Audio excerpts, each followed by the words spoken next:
Chapter 1. Whispers in the Sand.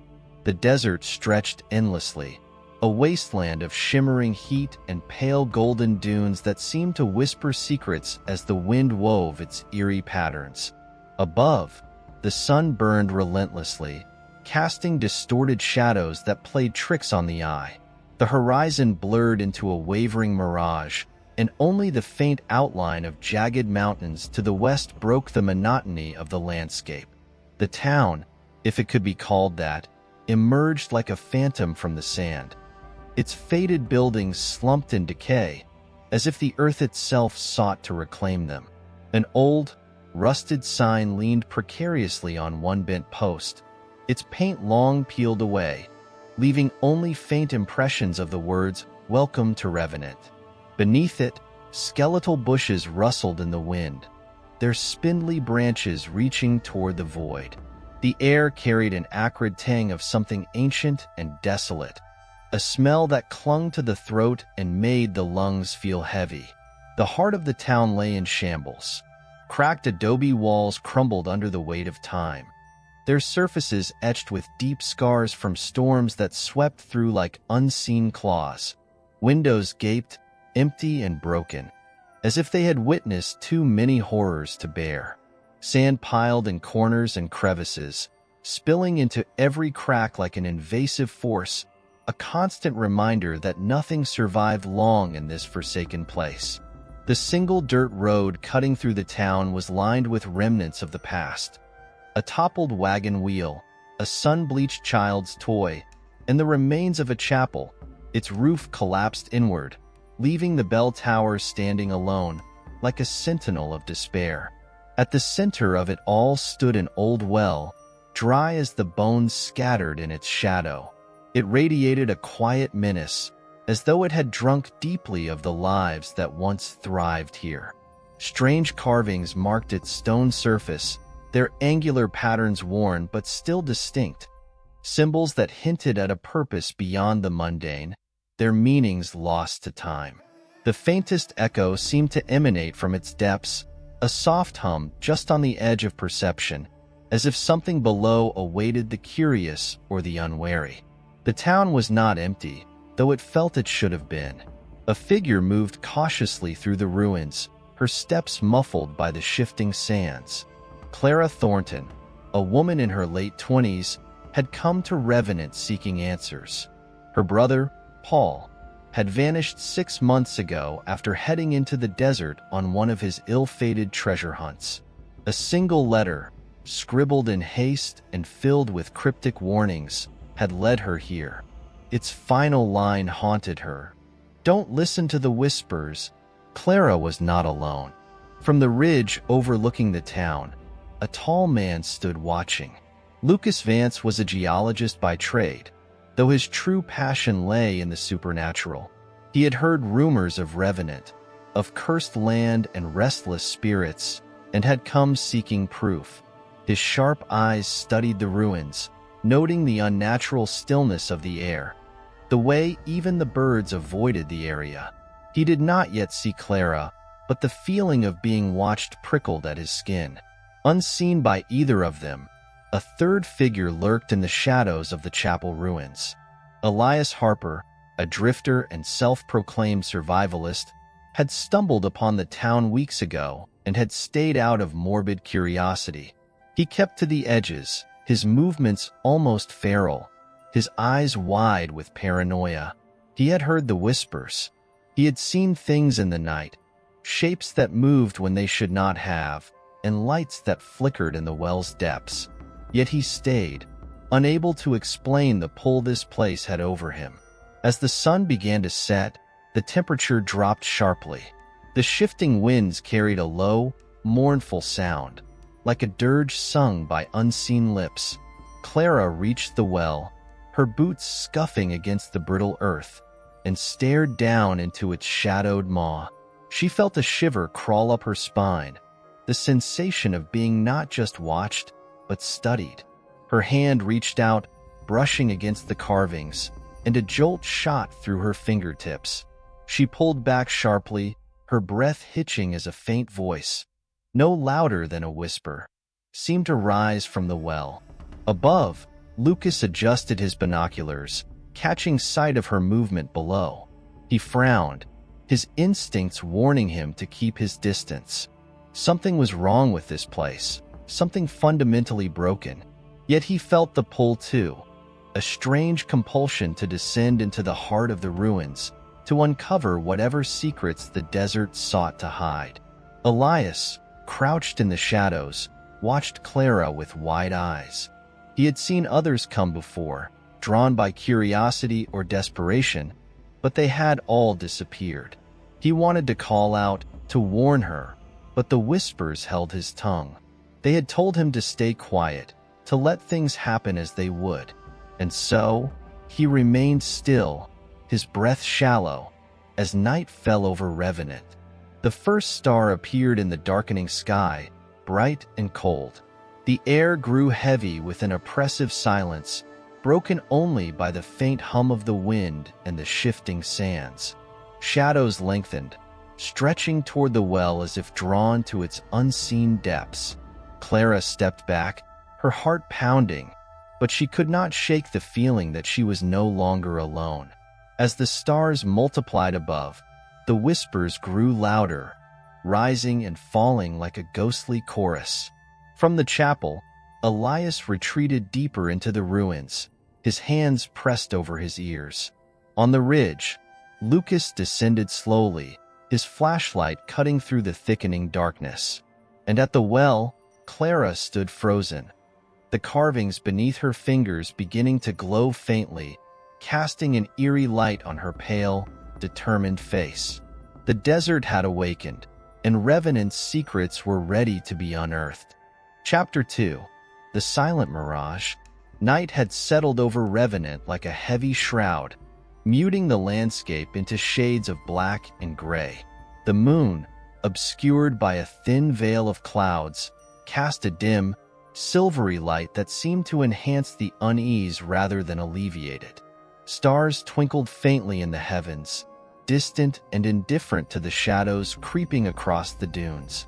The wind, which had howled earlier, now carried an unsettling stillness, as if the desert itself was holding its breath. Clara stood motionless by the well, her eyes fixed on the faintly glowing carvings that snaked around its edges. The light pulsed gently, like a heartbeat, bathing her face in a pale, otherworldly glow. Her mind reeled with questions, but no answers came. The whispers she had heard earlier had faded, replaced by a weighty silence that pressed against her temples. She stepped back, breaking contact with the stone, and the glow immediately dimmed, retreating into darkness as if it had never existed. Her chest rose and fell in measured breaths as she scanned the ruins around her. The town, lifeless in the daylight, now felt alive in the worst way. Shadows pooled in every crevice, their jagged edges seeming to stretch toward her. A faint flicker of movement at the edge of her vision made her whip around, but there was nothing, just the skeletal outline of a saloon, its shattered windows reflecting the faint starlight like ghostly eyes. She turned back toward the well, but now it felt different, menacing, as though something unseen had stirred in its depths. The thought of lingering gnawed at her instincts, and she reluctantly turned away, her boots crunching softly against the sand as she moved toward the chapel in the distance. From his vantage point on the ridge, Lucas Vance continued his slow descent. His flashlight bobbed in his hand, its narrow beam cutting through the oppressive darkness. He had seen Clara at the well moments ago, her figure illuminated by the strange glow, but now she was moving toward the ruins of the chapel. His curiosity burned, but he remained cautious. This was not an ordinary ghost town, and the stories he had heard, of disappearances, of phantom lights and voices, came rushing back to him like an unheeded warning. Still, he pushed forward, driven by a mix of professional intrigue and a primal urge to uncover the truth. Lucas paused halfway down the slope to survey the terrain below. The sand seemed to shift unnaturally under his gaze, creating the illusion of rippling waves. A faint noise reached his ears, almost like the murmur of a crowd. It was distant and incoherent, as though the voices came from beneath the ground itself. He froze, his pulse quickening, but the sound faded as quickly as it had come. Shaking his head, he pressed onward, the ruins of Revenant growing larger with each step. Elias Harper crouched in the shadows of the chapel, his gaunt frame blending into the jagged remains of the structure. His eyes darted from one corner of the town to another, watching for signs of movement. He had seen Clara approach the well earlier, her curiosity drawing her dangerously close to whatever malevolence lingered there. Now, she was heading toward his hiding place, her form barely visible in the moonlight. A surge of panic gripped him. He wanted to flee, but his legs felt rooted to the ground. Something deeper than fear held him there, an inexplicable compulsion to stay and watch, as though he were a witness to a play unfolding in slow, dreadful inevitability. As Clara approached the chapel, the air seemed to grow colder. The ruins loomed before her, their jagged silhouette cutting against the night sky. The door, or what remained of it, hung loosely on rusted hinges, creaking softly in the faint breeze. She stepped inside, her boots crunching over broken wood and debris. The interior was worse than she had imagined. Pews lay scattered like discarded bones, their splintered edges jutting out at odd angles. The altar at the far end was overturned, its surface covered in strange, dark stains that time had failed to erase. A rusted iron cross hung crookedly on the wall, its shadow stretching unnaturally long in the faint moonlight that filtered through the collapsed roof. Clara felt a shiver run down her spine as she moved further inside. The air smelled of decay and something metallic, sharp and acrid. She approached the altar, her hands trembling as she reached out to touch it. The moment her fingers brushed its surface, a sudden gust of wind rushed through the chapel, extinguishing the faint light and plunging her into darkness. Her heart pounded in her chest as she stumbled backward, her senses overwhelmed by the suffocating blackness. Outside, Lucas reached the edge of the town. He paused to catch his breath, his eyes scanning the ruins for any sign of life. The chapel caught his attention immediately, its gaping doorway like an open wound in the night. He felt a strange pull toward it, an unspoken invitation that made his skin crawl. He tightened his grip on the flashlight and took a cautious step forward, his boots sinking slightly into the loose sand. Unnoticed by both Clara and Lucas, Elias shifted deeper into the shadows. He pressed himself against the cold stone of the chapel wall, his breath shallow and uneven. The whispers had returned, louder now, their unintelligible words slithering into his mind like unwelcome intruders. He clenched his fists, his nails digging into his palms, but he could not block them out. They were calling to him, urging him to act, to intervene, or perhaps to flee. Yet, like Clara, he remained trapped in the gravitational pull of the town, a helpless moth circling the flame. Inside the chapel, Clara regained her footing, the darkness giving way to a faint, unnatural glow that seemed to emanate from the floor itself. She knelt, brushing away the layers of sand and grime to reveal more carvings, similar to those on the well. These were larger, more intricate, their shapes twisting and spiraling in ways that made her eyes ache. She traced one with her fingertip, and the ground beneath her seemed to shift, a low rumble vibrating through the stone. Outside, Lucas heard the noise and quickened his pace, his flashlight beam slicing through the dark. The sound grew louder, a deep, guttural vibration that seemed to come from all directions at once. He reached the chapel doorway and hesitated, his instincts screaming at him to turn back. But the pull was too strong, and he stepped inside. The glow from the carvings intensified as Clara rose to her feet, her breath hitching as she realized the source of the light was not just the carvings but the cracks in the ground itself. Something was moving beneath the surface, something alive. The whispers returned, louder now, swirling around her in an incoherent cacophony. The town of Revenant was awake, and it was hungry. Chapter 3: Footsteps at Dusk. The desert's night stretched on, its vast emptiness consuming all sound except for the faint whisper of the wind. Overhead, the moon hung low and pale, casting its cold light upon the ruins of Revenant. The town had grown still once more, though the stillness felt alive, humming with unseen energy. The air was heavy, pressing down on the ruins as though the desert itself sought to smother whatever stirred within. Clara stumbled out of the chapel, her breathing shallow and her steps unsteady. The faint glow of the carvings still lingered in her vision, burned into her mind like an afterimage of a dream too vivid to forget. Her boots kicked up puffs of sand as she moved blindly, her hands trembling at her sides. The weight of what she had seen, or thought she had seen, pressed against her chest, threatening to crush her resolve. Above her, the stars gleamed faintly, indifferent to her plight.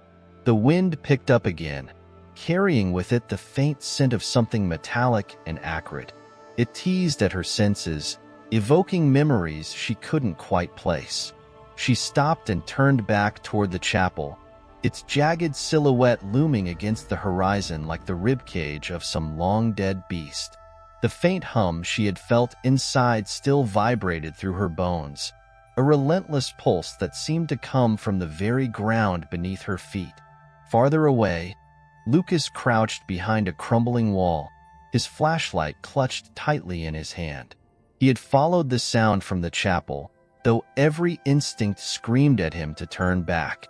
The rumbling had stopped, but the silence that followed was far worse. He peered around the edge of the wall, his eyes narrowing as he spotted Clara emerging from the ruins. Her figure was small against the vast emptiness of the desert, her movements jerky and uncertain. Something had happened inside, something he couldn't yet understand. He waited, unsure whether to reveal himself. He was a man of logic, trained to analyze and deduce, but nothing about this place made sense. The air felt wrong, heavy with an unseen presence, as though the land itself was watching him. The thought unsettled him more than he cared to admit. Unseen by either Clara or Lucas, Elias lingered in the deeper shadows of the chapel's far side. His body was hunched, his breath shallow as he pressed his back against the cold stone. He had seen the glow, had felt the rumble beneath his feet, and he wanted nothing more than to flee. Yet, like the others, he found himself unable to leave. Something bound him to this place, an invisible tether that tightened around his soul with every passing moment. The whispers had returned, louder now, their dissonant voices clashing in a symphony of dread. They filled his ears, crawling into the corners of his mind, until he could no longer tell which thoughts were his own. He clutched at his head, his fingers tangling in his unkempt hair, as the whispers urged him toward the well. The well stood at the heart of Revenant, its shadow long and imposing under the pale moonlight. The carvings on its surface seemed to writhe, alive with an energy that defied explanation. Clara found herself drawn to it once again, her feet moving of their own accord. She hesitated at the edge, peering into the darkness below. The void stared back at her, its depths impenetrable, yet she felt as though something was looking up at her. A faint sound broke the silence, a single footstep, soft and deliberate. Clara turned sharply, her heart pounding as her eyes darted through the ruins. There was no one there, only the shifting shadows that stretched and twisted in the moonlight. The sound came again, closer this time, accompanied by a faint rustling, like fabric brushing against stone. She stepped back, her instincts screaming for her to run, but her feet refused to obey. Lucas heard it too, the unmistakable sound of footsteps echoing through the ruins. He rose slowly from his crouch, his flashlight sweeping the area. The beam caught nothing but crumbled walls and piles of sand, yet the sound persisted. It was methodical, deliberate, as though whoever, or whatever, was moving wanted to be heard. Elias froze, his body rigid as the footsteps drew nearer. His eyes darted to the well, where Clara stood motionless, her figure bathed in the faint glow of the carvings. He wanted to call out, to warn her, but the whispers held his tongue. They coiled around his thoughts, their words incomprehensible yet filled with intent. His hands trembled as he clutched at the knife tucked into his belt, the cold steel a fragile comfort against the encroaching darkness. The footsteps stopped abruptly, the silence that followed deafening. Clara turned again, her breath visible in the frigid night air. Her gaze fell on the chapel, its shattered windows reflecting the moonlight like empty eyes. A chill ran down her spine as she realized the shadows within had shifted, their shapes wrong, their edges too sharp. A sudden gust of wind tore through the town, whipping up a cloud of sand that stung her face and forced her to shield her eyes. When the wind died down, the ruins seemed somehow different. The angles of the buildings were sharper, the shadows deeper, as though the town itself had shifted in her absence. The well loomed behind her, its glow pulsating faintly, a beacon in the darkness. Lucas approached cautiously, his flashlight beam cutting through the gloom. He spotted Clara by the well, her figure rigid as she stared into the void. He hesitated, his instincts warning him to keep his distance. The air around her seemed to ripple, a distortion that made his stomach churn. Elias stepped out of the shadows, his movements hesitant and deliberate. His gaze was fixed on the well, his eyes wide with fear and fascination. The whispers grew louder in his mind, their voices urging him forward, promising answers he did not want. The three figures stood in uneasy proximity, each drawn to the heart of Revenant by forces they could not understand. The desert was silent once more, but the town was awake, watching, waiting. And beneath the shifting sands, something stirred. Chapter 4. Shadows Beneath the Dunes. The desert wind returned, weaving through the hollow streets of Revenant with a sound like distant whispers. The once still air now carried a fine mist of sand that seemed to cling to the ruins, softening their jagged edges. Yet, the grainy veil did nothing to hide the unease that gripped the town. It was as if the wind had a purpose, swirling and hissing through cracks and crevices, pulling at the three figures drawn together by unseen forces. Clara stood rooted beside the well, her breathing shallow and uneven. The carvings on its surface glowed faintly, pulsating with the same rhythm that echoed in her chest. She felt tethered to it, as if leaving its side would snap some invisible thread binding her to this strange place. Her gaze drifted upward, scanning the horizon for signs of movement, but the desert stretched endlessly in every direction. The emptiness only deepened her isolation, amplifying the tension that hung heavy in the air. Behind her, Lucas watched from a distance, his flashlight still clutched tightly in his hand. The beam cut through the swirling sand, though its light seemed to fade unnaturally as it approached the well. He crouched low, his instincts urging caution as his mind raced to piece together what he had seen. The carvings, the glow, the sudden shift in the air. All of it defied reason. And yet, here he was, drawn deeper into Revenant with every passing moment. He tightened his grip on the flashlight, his knuckles white, and began to inch closer, careful to stay out of sight. Elias lingered in the deeper shadows of the ruins, his eyes fixed on Clara. His breathing was shallow, his heart pounding in his chest as the whispers in his mind grew louder. They were clearer now, their disjointed words blending into something that almost made sense. They spoke of the well, of the secrets it held, of the power buried beneath the sands. He clenched his fists, his nails biting into his palms as he tried to resist their pull. But the longer he stood there, the more he felt the weight of their compulsion, urging him forward. The air grew colder, a biting chill that seeped through their clothes and clung to their skin. The sandstorm intensified, the particles swirling faster and thicker, creating an almost solid wall that obscured the edges of the town. Clara shivered, wrapping her arms around herself as the wind howled, its voice rising to a crescendo. The glow from the well intensified, casting eerie shadows that danced across the ruins like living things. Lucas stumbled as the ground beneath him shifted, a subtle but unmistakable tremor that radiated outward from the well. He froze, his flashlight beam jerking wildly as he tried to steady himself. The vibration stopped as quickly as it had started, leaving behind an even heavier silence. He glanced toward the well, his eyes narrowing as he saw Clara's figure silhouetted against the pulsating light. She looked small and fragile, yet there was something about her stillness that unnerved him. Elias stepped forward, his movements slow and deliberate. The whispers were relentless now, filling his mind with promises and threats. He approached the edge of the ruins, his gaze locked on the well. The carvings seemed to shift and writhe, their shapes defying logic as they pulsed with an inner light. He hesitated, his instinct screaming at him to turn back, but the pull was too strong.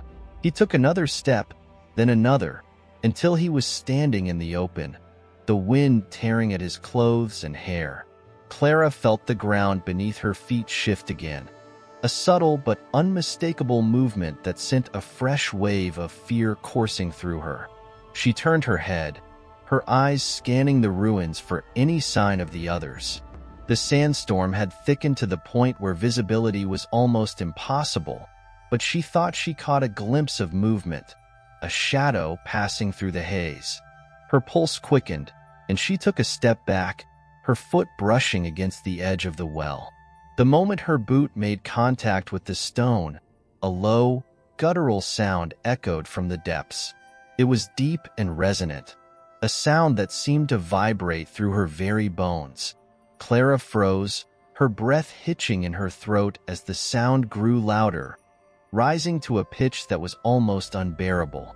The light from the carvings flared, casting the town in an otherworldly glow that seemed to banish the darkness for a brief, terrifying moment. Lucas shielded his eyes as the light intensified, his flashlight falling uselessly to his side. He stumbled forward, his feet sinking into the sand as he tried to get a better look. The sound from the well was almost deafening now, a cacophony of voices and noise that made his head throb. He dropped to his knees, clutching at his ears as the light reached its peak. And then, just as suddenly as it had started, the noise and light ceased, plunging the town back into silence and darkness. Elias staggered, his vision swimming as the afterimage of the glow burned into his retinas. He blinked rapidly, trying to clear his sight as he felt the ground tremble beneath him once more. The whispers in his mind were louder than ever, their voices filled with urgency and fear. He turned toward the well, his breath hitching as he saw Clara standing at its edge, her figure silhouetted against the faintly glowing carvings. The storm began to die down, the swirling sand settling back to the ground in an eerie, unnatural calm. The ruins of Revenant stood silent and still, yet the tension in the air was palpable. Clara stepped away from the well, her movements slow and deliberate as she turned to face the ruins. Her eyes were wide, her face pale, as if she had seen something she could not unsee. She took a hesitant step forward, then another, her boots crunching softly against the sand. Lucas rose to his feet, his legs unsteady as he tried to make sense of what had just happened. He looked toward the well, his gaze meeting Clara's for the briefest of moments before she turned away, disappearing into the shadows of the ruins. He hesitated, his instincts warring with his curiosity, before finally moving to follow her. Elias remained where he was, his body rigid as he stared at the well. The whispers had changed, their voices filled with a sense of triumph and anticipation. He felt a chill run down his spine as he realized the truth. Something had awakened beneath the sands of Revenant, and it was watching them. Chapter 5. The Forgotten Crossroads. The stars above Revenant seemed farther away now, their faint light barely piercing the thick darkness that clung to the desert town. The air had grown heavier, pressing down on Clara, Lucas, and Elias with a suffocating weight. The silence, too, felt unnatural, as though the world itself was holding its breath. Nothing stirred except the occasional swirl of sand curling like fingers around the jagged ruins.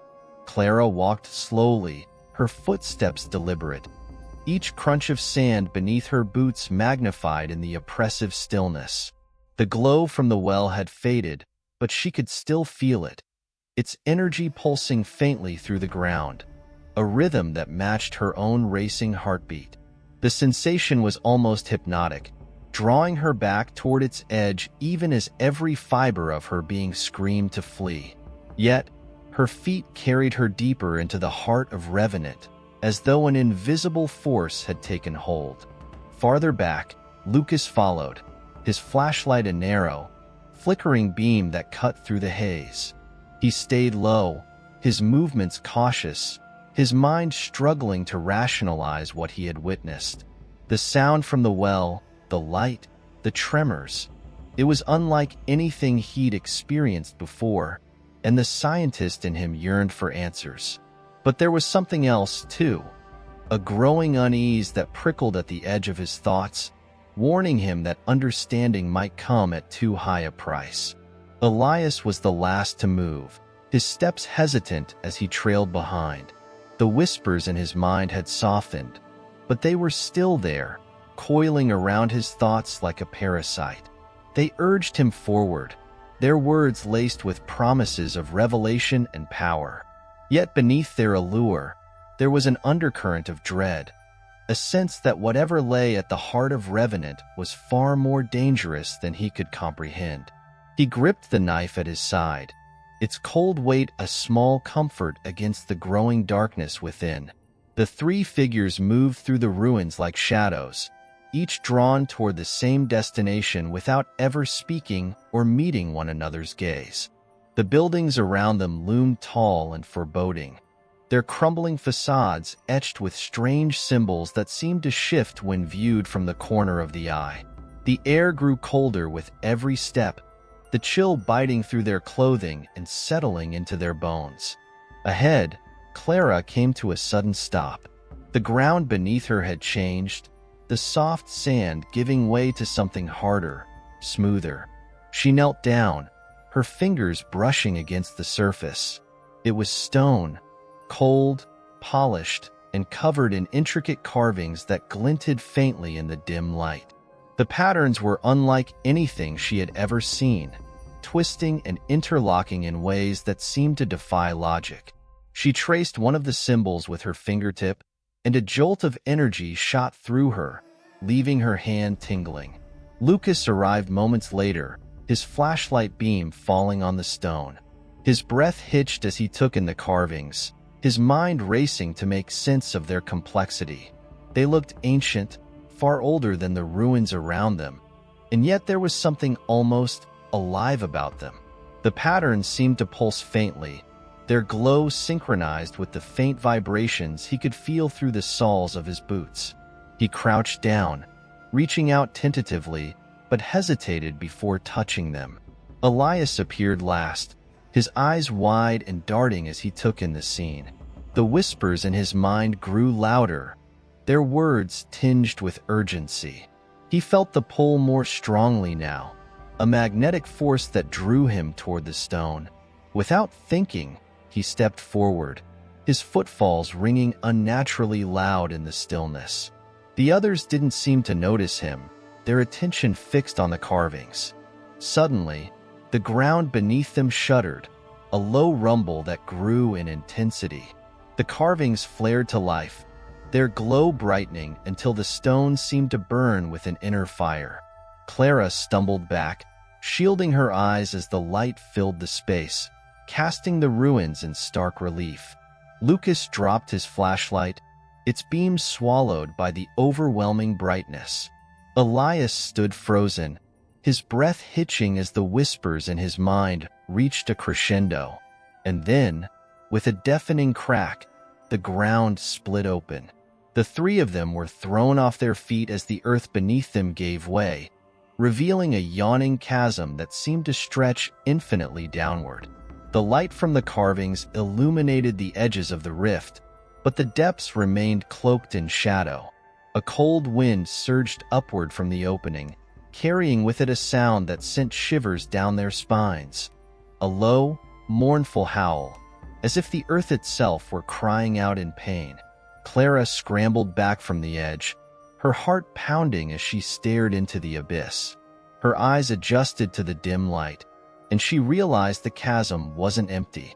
Massive stone structures jutted out from the walls, their shapes angular and alien, covered in the same shifting carvings as the surface above. The architecture defied gravity, with staircases spiraling into impossible angles and arches that seemed to lead nowhere.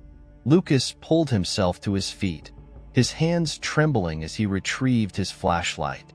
He shone the beam into the chasm, but the light was absorbed almost immediately, swallowed by the oppressive darkness.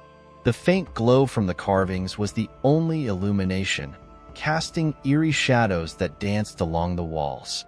He moved closer to the edge, peering down into the void, and felt a chill that had nothing to do with the cold air. Elias approached the chasm as if in a trance, his footsteps slow and deliberate. The whispers had changed again, their tone reverent, almost ecstatic. They spoke of what lay beneath, of secrets long buried and power waiting to be claimed. He reached the edge and knelt down, his eyes wide as he gazed into the darkness. For a moment, he thought he saw movement, shadows shifting against the faint glow, too fluid and deliberate to be tricks of the light. The rumble subsided, leaving behind an oppressive silence. The three of them remained at the edge of the chasm, their gazes fixed on the strange, impossible structures below. The air was thick with tension, the weight of the unknown pressing down on them. And yet, none of them moved to leave. Something held them there, an invisible force that compelled them to stay and bear witness. Above them, the stars had disappeared, swallowed by a blanket of clouds that seemed to churn with unnatural energy. The desert wind had stilled, leaving the ruins of Revenant in a silence so profound it felt alive. And beneath their feet, deep within the earth, something stirred, its presence as vast and unfathomable as the chasm itself. Chapter 6. Nightfall's Lament. The void exhaled, a soundless pulse rippling through the chasm as if the earth itself was alive and aware of their intrusion. Clara, Lucas, and Elias stood at the edge, their breaths shallow, their bodies locked in the grip of both fear and wonder. The glow from the carvings dimmed, casting the massive subterranean structures below into ghostly relief. The impossible angles of the architecture seemed to shift subtly, defying the eye's ability to focus. Each building appeared ancient and eternal, yet disturbingly alien, as though not crafted by human hands, or anything from the known world. Clara's knees wavered, the vertigo of staring into the abyss pulling at her balance. She staggered backward, her boots scraping against the smooth stone. The cold from the fissure below rose like a living thing, wrapping around her legs and seeping into her chest. She clutched her arms tightly, her mind racing to make sense of the impossible. The structures far below weren't just ruins. They were functional, though ancient. Shapes moved within them, small and indistinct, yet undeniably alive. Lucas crouched at the edge, his flashlight trembling in his hand as he angled it toward the abyss. The beam fought against the darkness, barely illuminating the closest edges of the chasm. He squinted, his breath catching as he caught the faintest hint of movement, shadows darting along the tops of the alien buildings, too quick and fluid to be human. His scientist's mind rebelled against what he was seeing. Were these creatures? Mirages created by the interplay of light and shadow? Or something even worse? Elias remained frozen, his body stiff as though rooted to the spot. His pupils were blown wide, and his face was pale and damp with sweat. The whispers in his head no longer sounded like a chaotic cacophony. They had coalesced into a single, rhythmic chant. The words were indecipherable, yet they carried a weight that pressed on his chest like the air before a storm.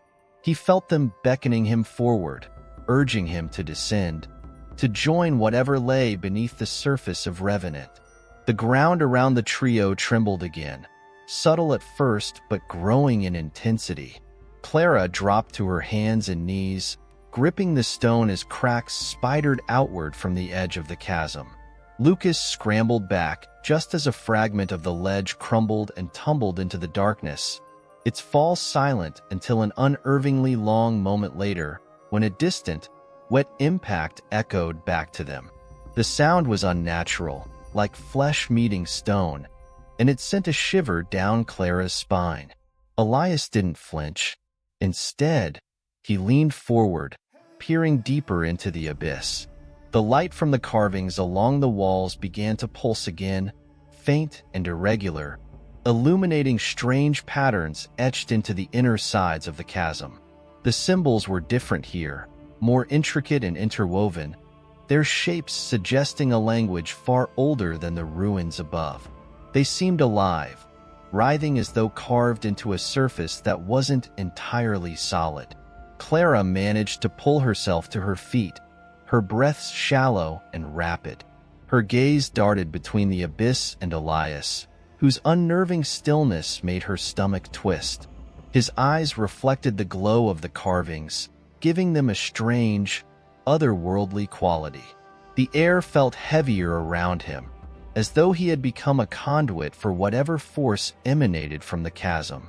Lucas, now standing several feet back, scanned the ground for something, anything, that might anchor him to reason. His flashlight flickered again, the bulb dimming as though the darkness was actively consuming its energy. He switched it off and on, trying to force it to work, but the beam remained weak and feeble. He growled under his breath, his frustration barely masking the gnawing fear that clawed at his insides. Then, a new sound emerged, a low, resonant hum that seemed to come from everywhere and nowhere at once. It vibrated through the ground, into their bones, setting Clara's teeth on edge. The hum rose and fell in waves, each cycle growing louder and more pronounced. It wasn't mechanical, nor was it entirely natural. It was organic yet alien, a sound that felt more like a presence than a noise. Lucas turned toward Clara, his face pale and drawn. He pointed toward the ruins in the distance, silently urging her to retreat. Clara nodded, her legs trembling as she began to back away from the chasm. But Elias remained motionless, his body swaying slightly as though caught in a trance. His lips moved, forming silent words that mirrored the chant in his mind. He took a step forward, his foot landing perilously close to the edge. Clara reached for him instinctively, her fingers grazing his arm as another tremor rocked the ground. This one was more violent, sending chunks of stone cascading into the chasm. The hum shifted, growing sharper and more focused, and the glow from the carvings intensified. The air shimmered with a strange energy, and the shadows within the abyss began to coalesce, forming distinct shapes. Lucas froze, his eyes fixed on the figures emerging from the darkness below. They were tall and slender, their forms shifting between solid and ethereal. Their limbs were impossibly long, and their movements were unnaturally fluid, like smoke given shape. They moved with purpose, climbing the alien structures with ease, their heads turning upward as if sensing the intruders above. Clara felt her knees buckle as she stared at the figures, her mind struggling to process their existence. They weren't human, of that she was certain. But what were they? Spirits? Guardians of the chasm? Or something far more malevolent? The questions swirled in her mind, but there were no answers, only the growing certainty that they were being watched. Elias took another step forward, his foot hovering over the edge. The whispers in his mind were deafening now, urging him to leap, to join the beings below. He teetered for a moment, his body swaying dangerously, before Clara lunged forward, grabbing his arm with both hands. She pulled with all her strength, yanking him back just as a large section of the ledge crumbled away. The hum reached a crescendo, and the figures below turned their attention fully upward. Their glowing eyes locked onto the trio, and for the first time, Clara felt the weight of their gaze. It was suffocating, a tangible force that pressed against her chest and made it impossible to breathe. She stumbled backward, pulling Elias with her, as Lucas shouted and motioned for them to run. Without another thought, they turned and fled, the oppressive hum following them as they scrambled over the crumbling stone and back into the ruins. Behind them, the chasm began to glow brighter, the carvings along its walls pulsating with a furious light. The figures within began to climb faster, their movements purposeful and unrelenting. The trio didn't stop until they reached the edge of the ruins, their bodies trembling and their breaths ragged. Clara collapsed to her knees, her heart pounding as she looked back toward the chasm. The glow had faded, and the hum was gone, replaced by the unnerving silence of the desert. But the feeling of being watched remained, a constant pressure that told her they were far from safe. Elias sat motionless, his eyes blank and unseeing, while Lucas paced in frantic circles, his flashlight clutched tightly in his hands. None of them spoke, the weight of what they had seen too heavy to put into words. Above them, the sky remained dark and starless, and in the distance, the ruins of Revenant loomed, their shadows seeming to stretch and grow, as if welcoming the darkness that had awoken beneath them. Chapter 7. Echoes of the Departed. The sun never rose over Revenant the next morning. Instead, a faint, grayish light filtered through the thick clouds, casting the town in an eerie half-light that seemed to sap all warmth from the world. The air was dense, each breath tasting of iron and dust, as though the desert had exhaled a warning that no one dared heed. The ruins were utterly silent, their jagged outlines stark against the horizon. Even the wind had died, leaving the town trapped in an unnatural stillness. Clara sat against the crumbling wall of what might have once been a saloon, her knees pulled to her chest and her arms wrapped tightly around herself. The events of the previous night weighed heavily on her, looping endlessly in her mind like a nightmare she couldn't wake from. The chasm, the carvings, the watchers. All of it had carved itself into her memory with a vividness that refused to fade. She had barely slept. Every time she closed her eyes, the haunting image of glowing eyes and impossible movements rose to greet her. Her body ached with exhaustion, but fear kept her wide awake. Lucas crouched nearby, scribbling frantically in his battered notebook. His hands trembled as he sketched the alien symbols they had seen etched into the chasm's walls. The patterns were jagged and incomprehensible, but they hummed with meaning in his mind, as if they were trying to convey something just beyond the grasp of language. His flashlight lay discarded at his feet, its battery finally spent, leaving him with only the dim, lifeless light from above. He muttered to himself under his breath, silent frustrations directed at the incompleteness of his notes. Elias stood apart from the others, his back turned to them. His shoulders were stiff, and his posture unnervingly still. He stared into the distance, toward the ruins and the yawning chasm they had fled from. The whispers in his mind had quieted, but their presence lingered like an aftertaste. They were no longer commanding. They had become patient, waiting for him to make the next move. His knife hung loosely in his hand, its edge glinting faintly. He didn't seem to notice he was holding it, his grip lax but firm, like a sleepwalker clinging to an object from his dreams. The group had not spoken since they had collapsed here, beyond the edge of the ruins. The weight of what they had encountered filled the silence between them. The chasm's glow had faded, but its influence remained. An invisible force tugging at their thoughts and pulling their gazes back toward the direction of its impossible depths. Clara finally stood, her legs unsteady beneath her. She dusted off her jeans with shaking hands, though the effort seemed pointless. Sand clung to everything here, a constant reminder of the desert's dominance. She turned to Lucas, who was still hunched over his notebook, oblivious to her movements. His face was pale and drawn, his eyes sunken from lack of sleep, yet his focus on the symbols was unyielding. Clara thought to approach him but hesitated. Something about the intensity in his expression unsettled her. Instead, her gaze shifted to Elias. He hadn't moved in what felt like hours, his silhouette unnervingly rigid against the backdrop of the ruins. The shadows cast by the broken buildings seemed to reach for him, their edges curling unnaturally. Clara shivered, the air around them growing colder, and took a cautious step toward him.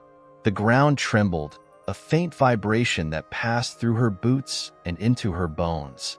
It was subtle at first, almost imperceptible, but it quickly grew into a low rumble that made the loose stones around them rattle and shift.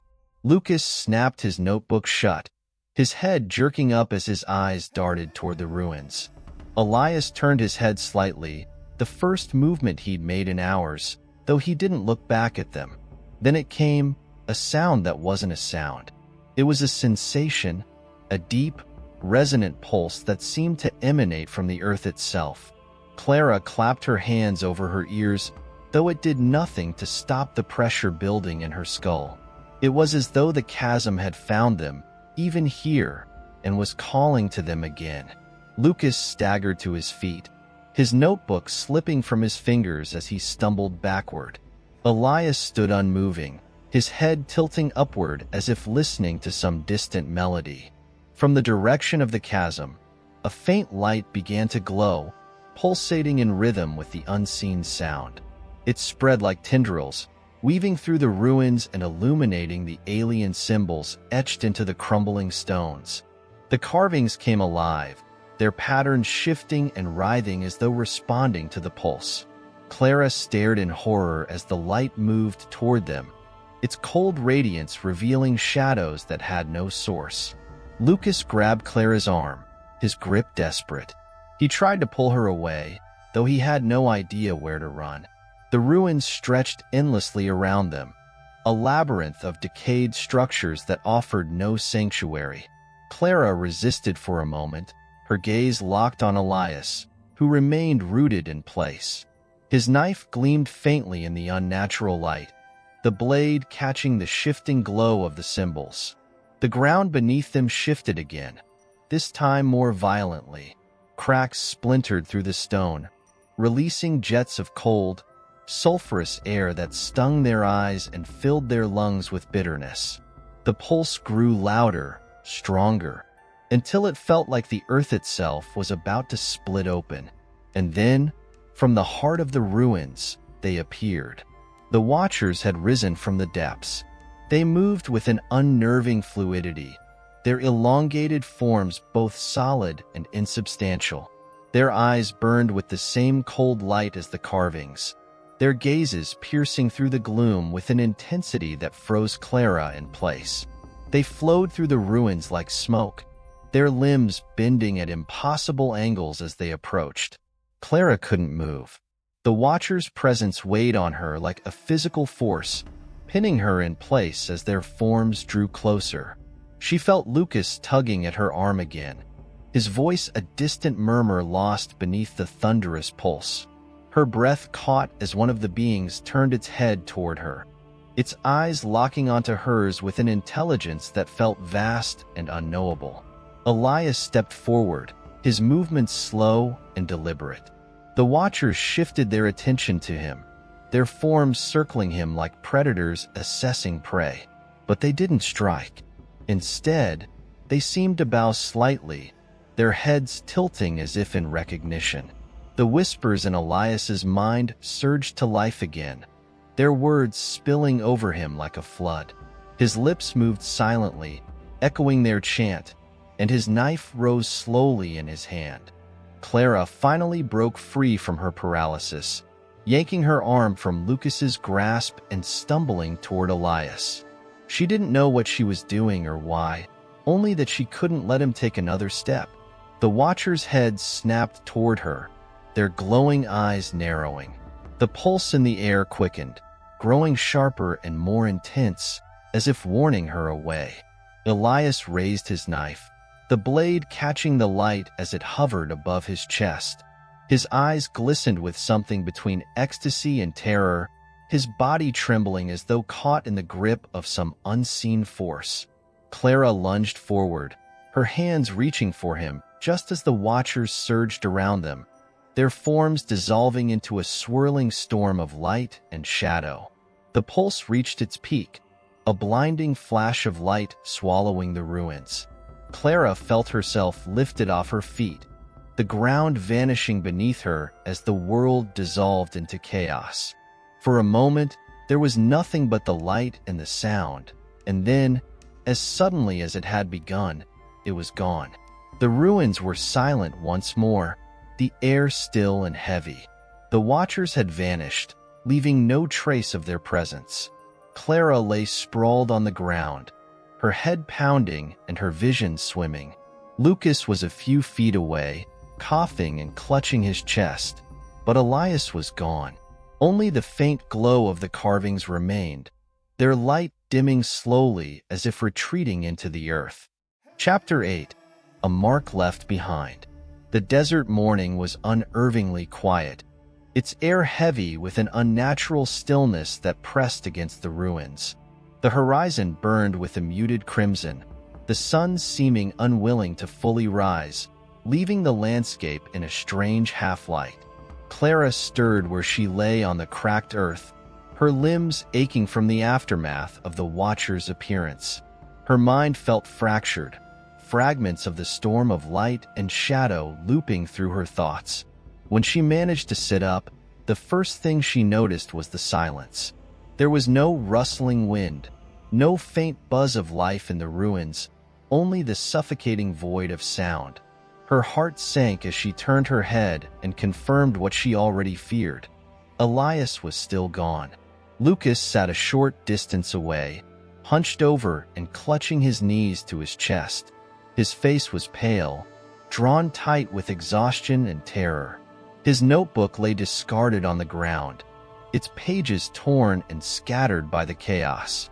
Clara forced herself to her feet, each movement a battle against the weight of the air and the raw ache in her muscles. She felt hollow, as though a part of her had been left behind in the watcher's storm. The carvings in the ruins had dimmed to a faint ember-like glow, their patterns now faint scars on the stone. They seemed to pulse in time with an invisible heartbeat, a rhythm so subtle it might have been imagined. Clara approached one of the walls, her hand hesitating before brushing against the cool stone. The symbols radiated a slight heat, as if they had been freshly seared into the surface. Her fingertips tingled at the contact, and for a fleeting moment, she thought she heard the whispers again, soft and distant, like voices carried on a phantom wind. Lucas looked up, his wide eyes meeting Clara's. There was no need for words. Both of them understood the gravity of what had occurred, even if its meaning eluded them. Clara knelt to pick up one of the torn pages from Lucas's notebook. The symbols he had sketched were jagged and erratic, yet eerily similar to the ones etched into the ruins. As she studied the drawing, a strange unease crept over her. The shapes seemed to shift slightly under her gaze, as though alive. Lucas finally stood, his movements slow and mechanical. He joined Clara by the wall, his gaze fixed on the fading symbols. Without a word, he traced one with his finger, his expression vacant. The carvings responded, their glow intensifying for a brief moment before fading back to their ember-like state. Clara recoiled, but Lucas remained still, his face betraying no fear, only a quiet resignation. The silence was interrupted by a low rumble that seemed to emanate from beneath the ruins. It was faint at first, barely perceptible, but it grew steadily louder, resonating through the ground and into their bones. Clara backed away from the wall, her breath quickening. The ruins seemed to come alive, the carvings glowing more brightly as the rumble intensified. Stones shifted and cracked, the ancient structures groaning as if straining against an invisible force. Then, as suddenly as it began, the rumble ceased. The carvings dimmed, and the ruins fell silent once more. But something had changed. Clara felt it in the air, a subtle shift that left her skin crawling. Lucas turned to her, his eyes hollow and rimmed with dark circles. He gestured toward the horizon, where the faint outline of a jagged ridge loomed in the distance. It was the same direction where the chasm lay, though its depths remained hidden from view. Clara hesitated. Every instinct screamed at her to leave, to flee the town and never look back. But something tethered her to the ruins, an invisible thread pulling her toward the ridge. She thought of Elias, his disappearance a fresh wound in her mind. There was no guarantee he was alive, but the possibility was enough to keep her rooted in place. Lucas began walking, his steps purposeful despite his obvious exhaustion. Clara followed, her body protesting with every movement. The air grew heavier as they approached the edge of the ruins, each step feeling like wading through an unseen current. The sand shifted beneath their feet, swirling in faint patterns that mimicked the carvings on the stone walls. They reached the ridge as the sun sank lower in the sky, casting long, jagged shadows across the landscape. Below, the chasm yawned wide, its depths illuminated by the faint glow of the carvings etched into its walls. The light pulsed rhythmically, mirroring the subtle heartbeat that Clara had felt earlier. The sight filled her with equal parts dread and fascination. Lucas knelt at the edge, his eyes fixed on the chasm's depths. Clara stood beside him, her gaze following his. The air here was colder, sharp and biting against her skin. She noticed something new, an inscription carved into the stone at the edge of the ridge. The symbols were different from the ones they had seen before, more intricate and deliberate. They seemed to form a sequence, a message meant to be deciphered. Clara leaned closer, her eyes tracing the patterns. They told a story, or perhaps a warning, of figures descending into the depths and never returning. The final symbol depicted something emerging from the chasm, its form indistinct but menacing. A chill ran down her spine as she realized the watchers were not confined to the abyss. They had already begun to rise. Lucas reached into his pocket and retrieved a small, battered flashlight, its dim beam flickering as he directed it into the chasm. The light barely penetrated the darkness, revealing only the uppermost layers of carvings. Clara's breath caught as she noticed movement in the shadows below, a faint, undulating ripple, like a wave passing through the air. She pulled Lucas back, her heart pounding as the shadows began to coalesce into forms. The watchers emerged slowly, their glowing eyes piercing through the gloom. They moved with the same eerie fluidity as before, their limbs impossibly long and their forms shrouded in shifting darkness. Clara stumbled backward, her hand gripping Lucas's arm as they retreated from the edge. The watchers didn't follow. Instead, they remained at the chasm's edge, their eyes fixed on the two intruders. One of the watchers stepped forward, its form more defined than the others. Its eyes burned brighter, and its movements were more deliberate. Clara felt its gaze pierce through her, a cold, invasive force that seemed to unravel her thoughts. The whispers returned, louder this time, their words incomprehensible yet heavy with intent. The watcher raised an arm, its elongated fingers pointing toward the ridge where they stood. The carvings beneath their feet flared to life, their glow searingly bright. Lucas cried out silently, clutching his head as the whispers grew deafening. Clara fell to her knees, the weight of the watcher's presence overwhelming her. Then, as quickly as it began, the light dimmed, and the watchers retreated into the chasm. The carvings faded, leaving only the faint rhythm of the pulse behind. Clara and Lucas lay sprawled on the ground, their bodies trembling from the ordeal. When Clara finally looked up, she saw something that froze her in place. Carved into the stone beside her, glowing faintly, was a new symbol. It was a mark, simple, yet unmistakable. It was her name. Chapter 9. Ashes of the Chapel. The desert night descended quickly, swallowing the landscape in darkness. Clara sat motionless, her eyes fixed on the newly etched symbol that glowed faintly against the cold stone. The air was thick with a tension that seemed to pulse in rhythm with the faint whispers that had returned, surrounding her like an invisible fog. Lucas had collapsed beside her, his breath shallow and rapid, but his eyes, wide and unblinking, stared out into the empty distance. The mark, it was unmistakable. Her name, inscribed into the stone as though it had always been there, as though it was meant to be. Clara felt a cold shiver creep up her spine, her mind recoiling from the implications of it. How could they know her name? How could this place, this forsaken town, have any connection to her? She reached out, her fingers trembling as they hovered just above the symbol.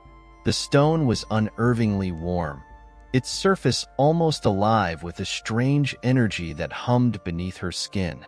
The whispers intensified, a cacophony of voices that seemed to swirl around her, their cadence rising and falling like an ancient chant. Clara's heart raced, and she pulled her hand back, her body tense with an unspoken fear that clung to the air like a suffocating fog. Lucas stirred beside her, his face contorted in discomfort as if he, too, felt the weight of the presence that seemed to linger in the ruins. He was staring straight ahead, his pupils dilated, his breathing shallow but controlled. Yet his eyes held a faraway look, as if he were seeing something that Clara could not. She wanted to speak to him, to ask him what he saw, but she knew better than to break the silence. Every movement, every breath seemed to amplify the dissonant energy around them, as if any disruption would bring the weight of this ancient, forgotten place crashing down upon them. The silence stretched on, suffocating in its depth, broken only by the subtle rustling of the desert wind. Clara felt an overwhelming pull, a compulsion to move, to explore the chasm that lay before them. She didn't understand why, but the allure of the chasm had become undeniable. It beckoned her like a whisper in the dark, its depths hiding something, something vital, something that could explain the strange occurrences, the watchers, and the mark that now haunted her name. With a deep breath, Clara stood up, her legs unsteady as if the ground itself was shifting beneath her. Lucas didn't move, his gaze fixed in the same distant, unfocused stare. She turned away from him, her feet carrying her toward the edge of the chasm once more, the pull growing stronger with each step. The air grew colder as she approached the edge, the darkness below swallowing the light as if it were hungry for what little they had left to offer. Clara's breath misted in the air, her heartbeat loud in her ears. The whispering grew louder, more insistent, a blend of voices that seemed to call to her from the depths. She hesitated just at the edge, her toes barely grazing the precipice, the darkness below feeling endless, alive. The ground beneath her feet seemed to tremble. The stone, the earth, The very bones of this forsaken place groaned with an ancient burden. Clara's hand instinctively went to her chest, her fingers pressing against the space where her heart beat erratically. Something was wrong. Something in the air, in the earth, had changed. Then she saw it. A faint light flickered in the distance, barely visible, like a star struggling against the overwhelming dark. It seemed to pulse, steady and rhythmic, but there was something wrong about it. Clara's instinct screamed at her to run, but her body refused to obey. Instead, she took a step closer to the edge, drawn inexplicably toward the light. It called to her, pulling her with an invisible force that felt more real than anything she had ever known. As she gazed down into the chasm, the light grew brighter, more defined. It was not a star, nor a natural phenomenon. No, this was something else entirely. A shape, a form, moving within the abyss, like a shadow stretched across the bottom of the world. The whispers intensified, their voices now overlapping in a discordant chorus that rattled her very bones. It was as if the world itself was trying to speak to her, to warn her, but she couldn't hear it clearly. Only fragments, fleeting images of things too terrible to comprehend. Clara's fingers tightened around the edge of the stone, her knuckles white. The light from the chasm had changed. It no longer pulsed in a slow, steady rhythm. Now it was frantic, erratic, as though whatever it was had noticed her presence. The shadows within the chasm began to shift, moving with purpose, slithering toward the light like creatures of the deep. Clara gasped, pulling back from the edge, her heart thundering in her chest. But as she retreated, the ground beneath her feet rumbled, the earth shaking violently as though something massive was stirring within the chasm. The light flickered again, and then, with a sudden burst of energy, something reached out from the depths, its form coiling upwards like a serpent rising from its lair. A figure, a shape. It was too difficult to comprehend, too alien. But it was undeniably there, emerging from the darkness with a presence that consumed everything around it. Clara stumbled backward, her feet slipping on the loose stones. The shape in the chasm continued to rise, stretching further and further into the darkness above. Its form was not human, nor was it entirely monstrous. It was something in between, a grotesque and elegant creature that defied logic, its movements fluid and unnatural. And then, in a blinding moment of clarity, Clara understood. The Watchers, the figures she had seen before, had been mere emissaries, extensions of something far older, far more powerful. The chasm was not just a place. It was a gateway, a threshold between worlds, and what lay beneath was not a forgotten god, but a living, breathing nightmare that had been slumbering for eons. The light flickered one last time, its pulse growing erratic and frantic, before it vanished completely into the darkness. The rumbling ceased, leaving only the heavy, oppressive silence in its wake. Clara remained frozen at the edge, her body trembling from head to toe. She could feel the weight of what she had witnessed, the knowledge settling in her bones like a curse. But that was not the worst of it. As she stood there, staring into the abyss, she realized that the Watchers were not gone. They were still here, still watching her, waiting. Their eyes, those piercing, glowing eyes, burned into her soul, and the whispers that had once seemed distant now felt personal, directed at her. Clara turned away from the chasm, her head spinning with the implications of everything she had seen. She couldn't stay here, not anymore. But as she looked back toward the ruins, a deep, gnawing sense of dread filled her chest. The town, the desert, it wasn't finished with her yet. It would never let her leave. And somewhere in the distance, the faintest sound echoed through the night, a sound that should not exist in this world. It was the echo of something old, something forgotten, calling her name. Chapter 10. the Watcher's gaze. The moon hung low in the sky, casting a pale, ghostly light over the town. The wind had died down, leaving the air heavy and still, as if the world itself was holding its breath. Clara's mind spun, consumed by the images of what she had seen at the edge of the chasm, the shape rising from the darkness, the Watchers still lurking. She could no longer tell where the town ended and the desert began. It was as though the boundary between the two had blurred, as though the town had become an extension of the desert itself, forgotten, forsaken, and bound to something far older and darker. She walked, her feet heavy with each step, as if the very earth beneath her was pulling her down, trying to keep her in place.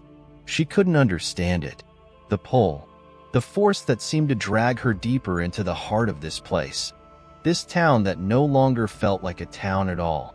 It was something else, something in between, caught between worlds, and she was part of it now. Lucas had not moved since the night at the chasm. She had left him there, unable to rouse him from his strange, distant state.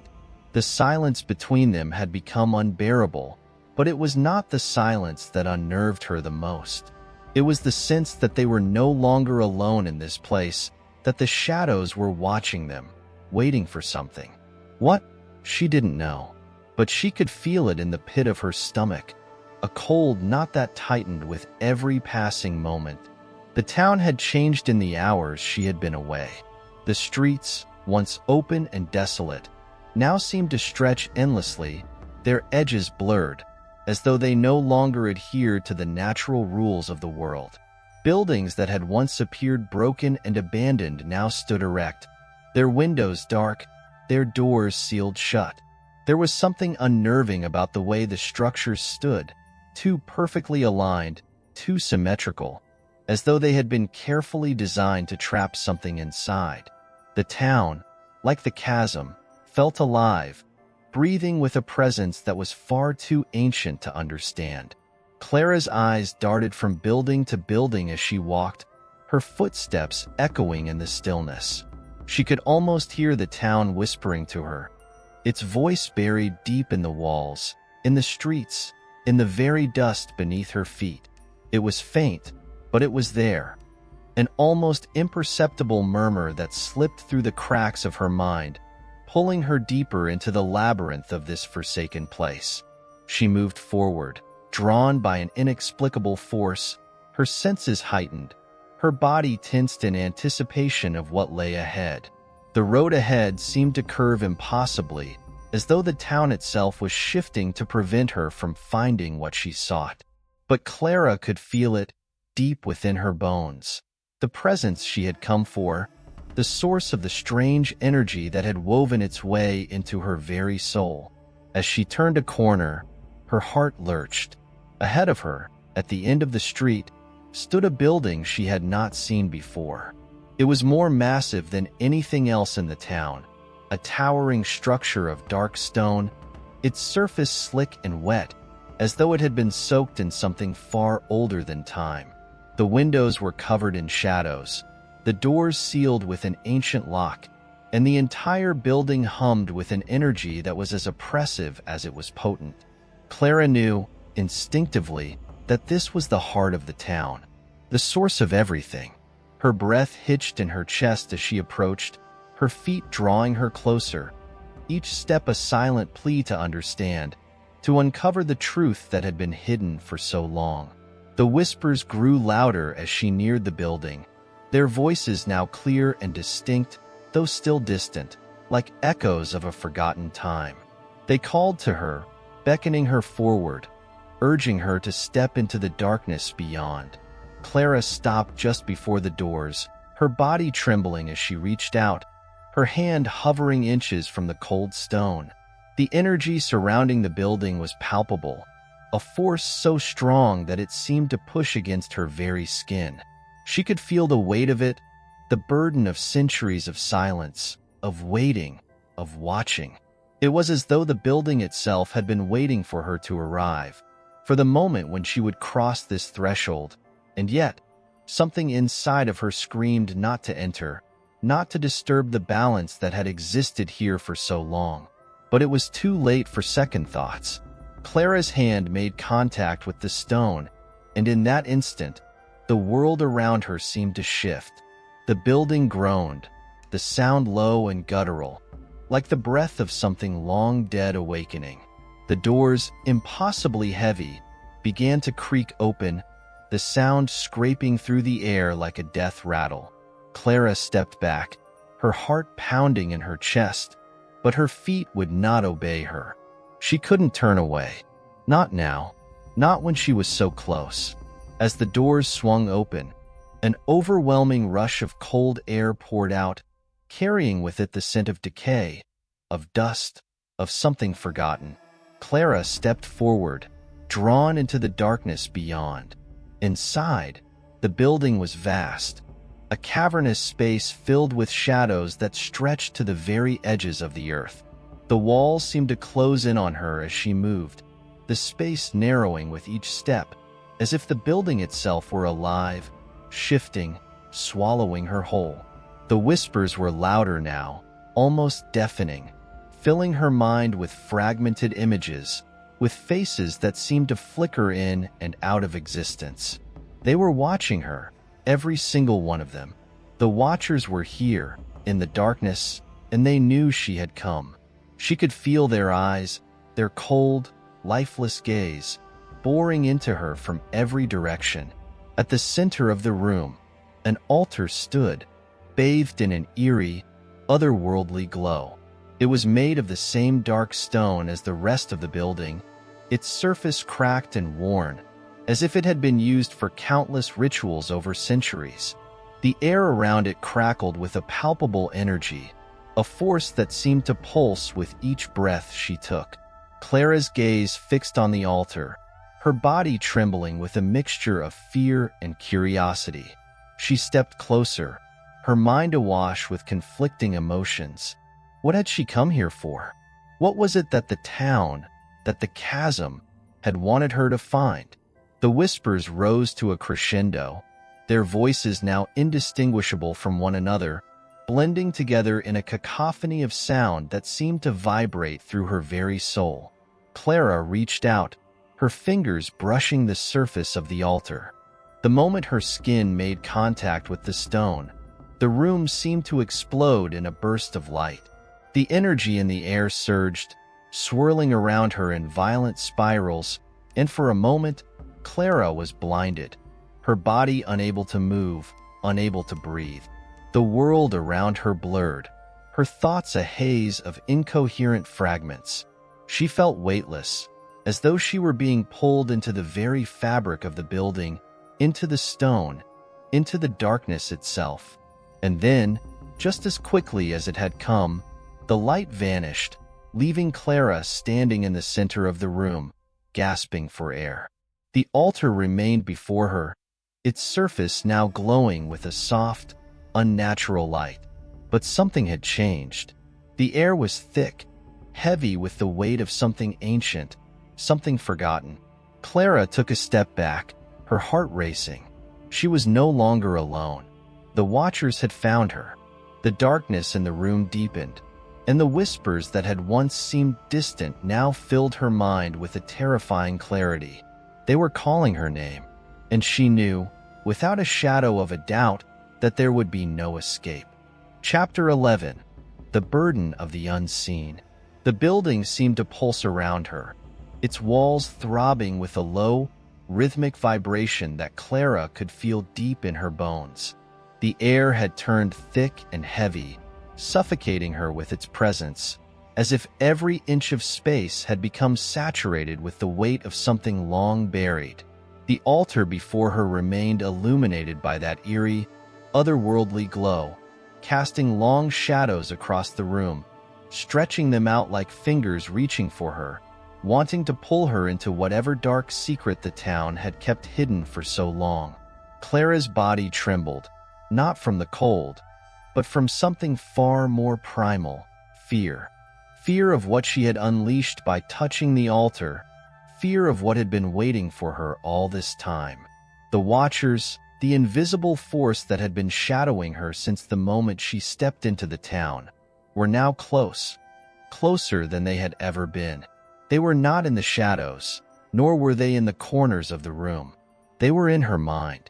Their whispers filled her head, a constant, suffocating murmur, like a chorus of countless voices, all speaking at once, each one an indistinct fragment of a sentence, an echo of something lost. She couldn't understand their words, but she could feel the weight of their meanings pressing down on her skull, as if the knowledge they carried was too heavy to bear. She took a step back, her breath shallow and quick, but the room seemed to close in around her, pushing her toward the altar. It was as though the building itself was a living entity, its purpose singular and relentless, to make her understand, to make her see. The floor beneath her feet was no longer solid. It was as if she were walking on something fluid, a surface that rippled with each movement, distorting her vision. She could feel her legs growing weaker, as though the very ground beneath her was trying to suck her into it.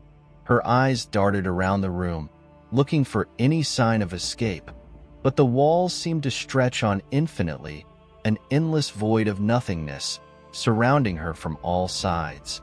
And then it came, a shape, moving at the edge of her vision, something that shifted like smoke, like the desert winds that carried the heat across the dunes. At first, it was so faint that she thought it was just her mind playing tricks, the result of the overwhelming pressure she felt.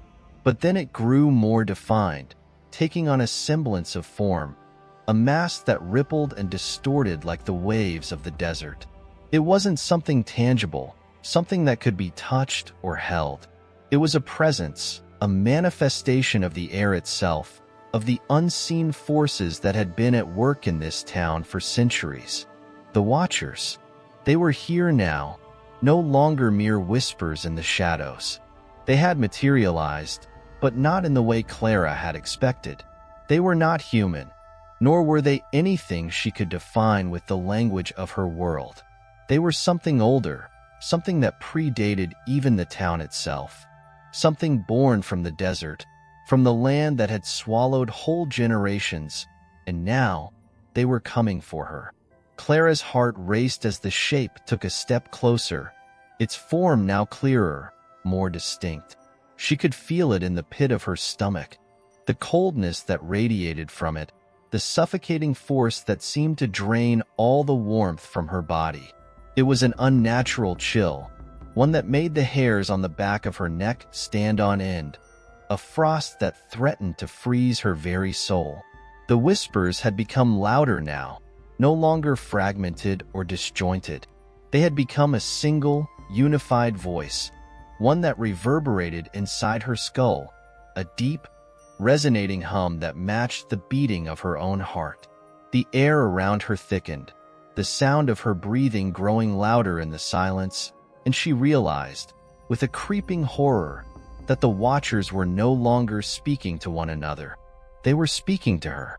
The shape drew closer, until Clara could see its outlines more clearly.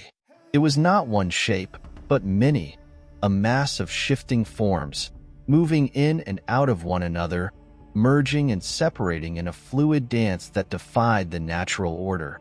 The figures, if they could even be called figures, were indistinct, too fluid, too ephemeral to be captured.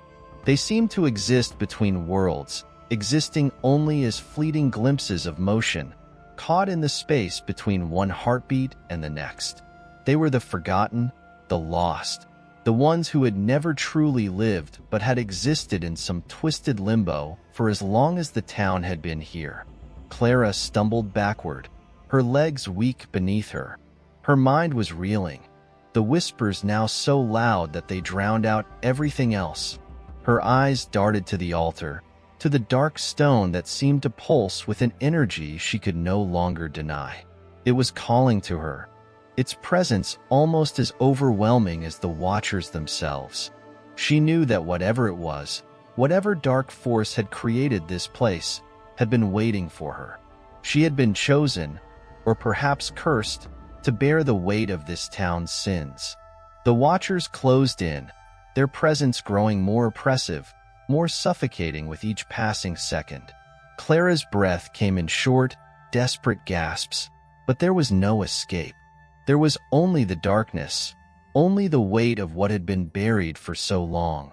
She felt her body begin to give way, the weight of the air pressing on her chest, pushing her to her knees.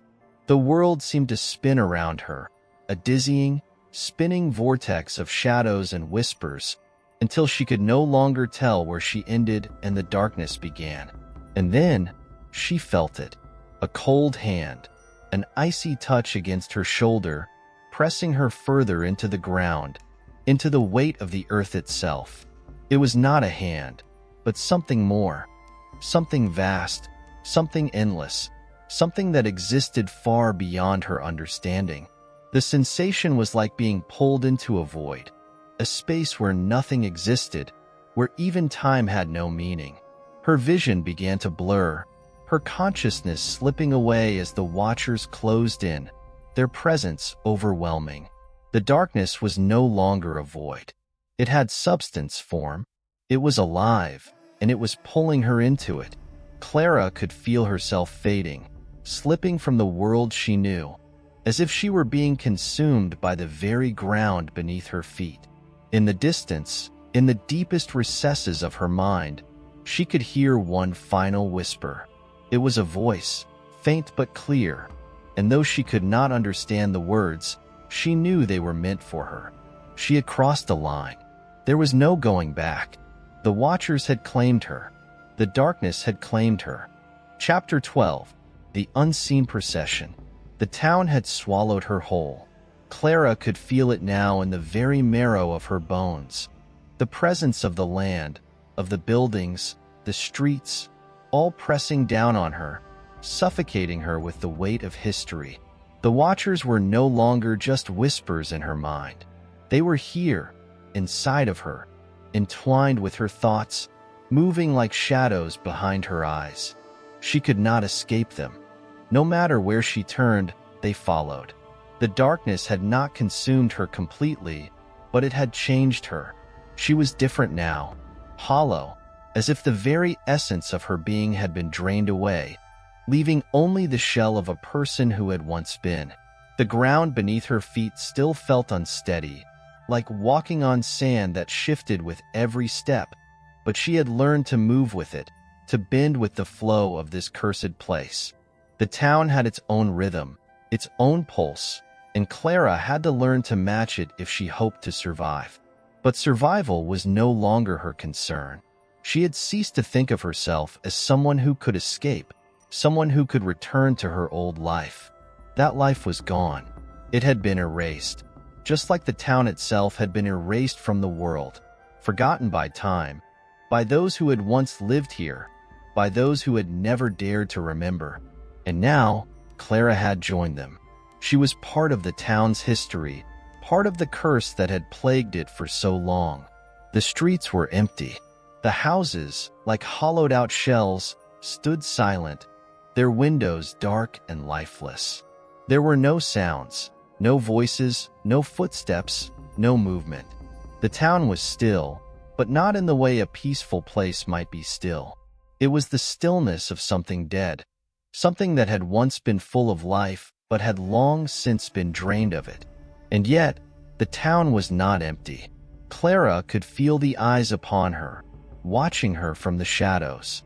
The watchers were here, woven into the very fabric of this place. They were not just lingering.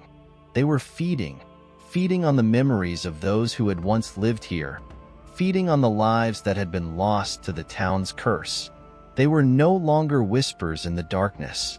They were the town itself, the embodiment of its secrets, its sins, its forgotten past. She could feel their presence in every corner, in every crevice of the buildings, in every flicker of movement out of the corner of her eye. They were not human, not anymore, but they were not truly ghosts either. They were something else, something ancient, something primal, born from the land itself.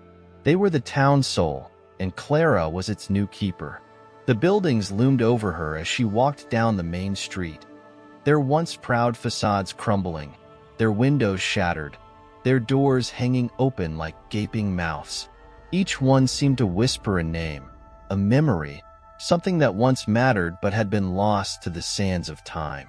Clara could almost hear them calling to her, urging her to remember, to reclaim the forgotten truths that had been buried here for so long.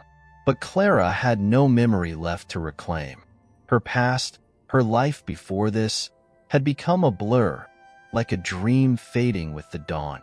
All that remained was the town, and the weight of its forgotten history pressing down on her, pulling her deeper into its embrace. The Watchers had taken everything from her, and now they were taking her identity. She was becoming nothing, just another shadow, another whisper in the wind. She had been walking for hours, though time had lost all meaning. The sun hung low in the sky, casting long shadows across the street, but the heat that had once suffocated her had faded. Now, the air was cool, almost chill, as if the town itself had exhaled a breath of relief, content in its stillness. Ahead, in the distance, the church stood like a sentinel, its spire rising high into the sky, pointing toward the heavens as if it could somehow pierce the dark veil that hung over the town. Clara had seen the church before, but she had never dared approach it. It was the heart of the town, the center of the curse, and yet she found herself drawn to it now, as if it held the key to what was happening to her, to what had become of the town. The closer she got, the more she could feel the weight of its presence, the weight of the forgotten souls that had once filled it, that had once knelt in prayer before whatever dark power had taken root here. The doors of the church were wide open, inviting her in.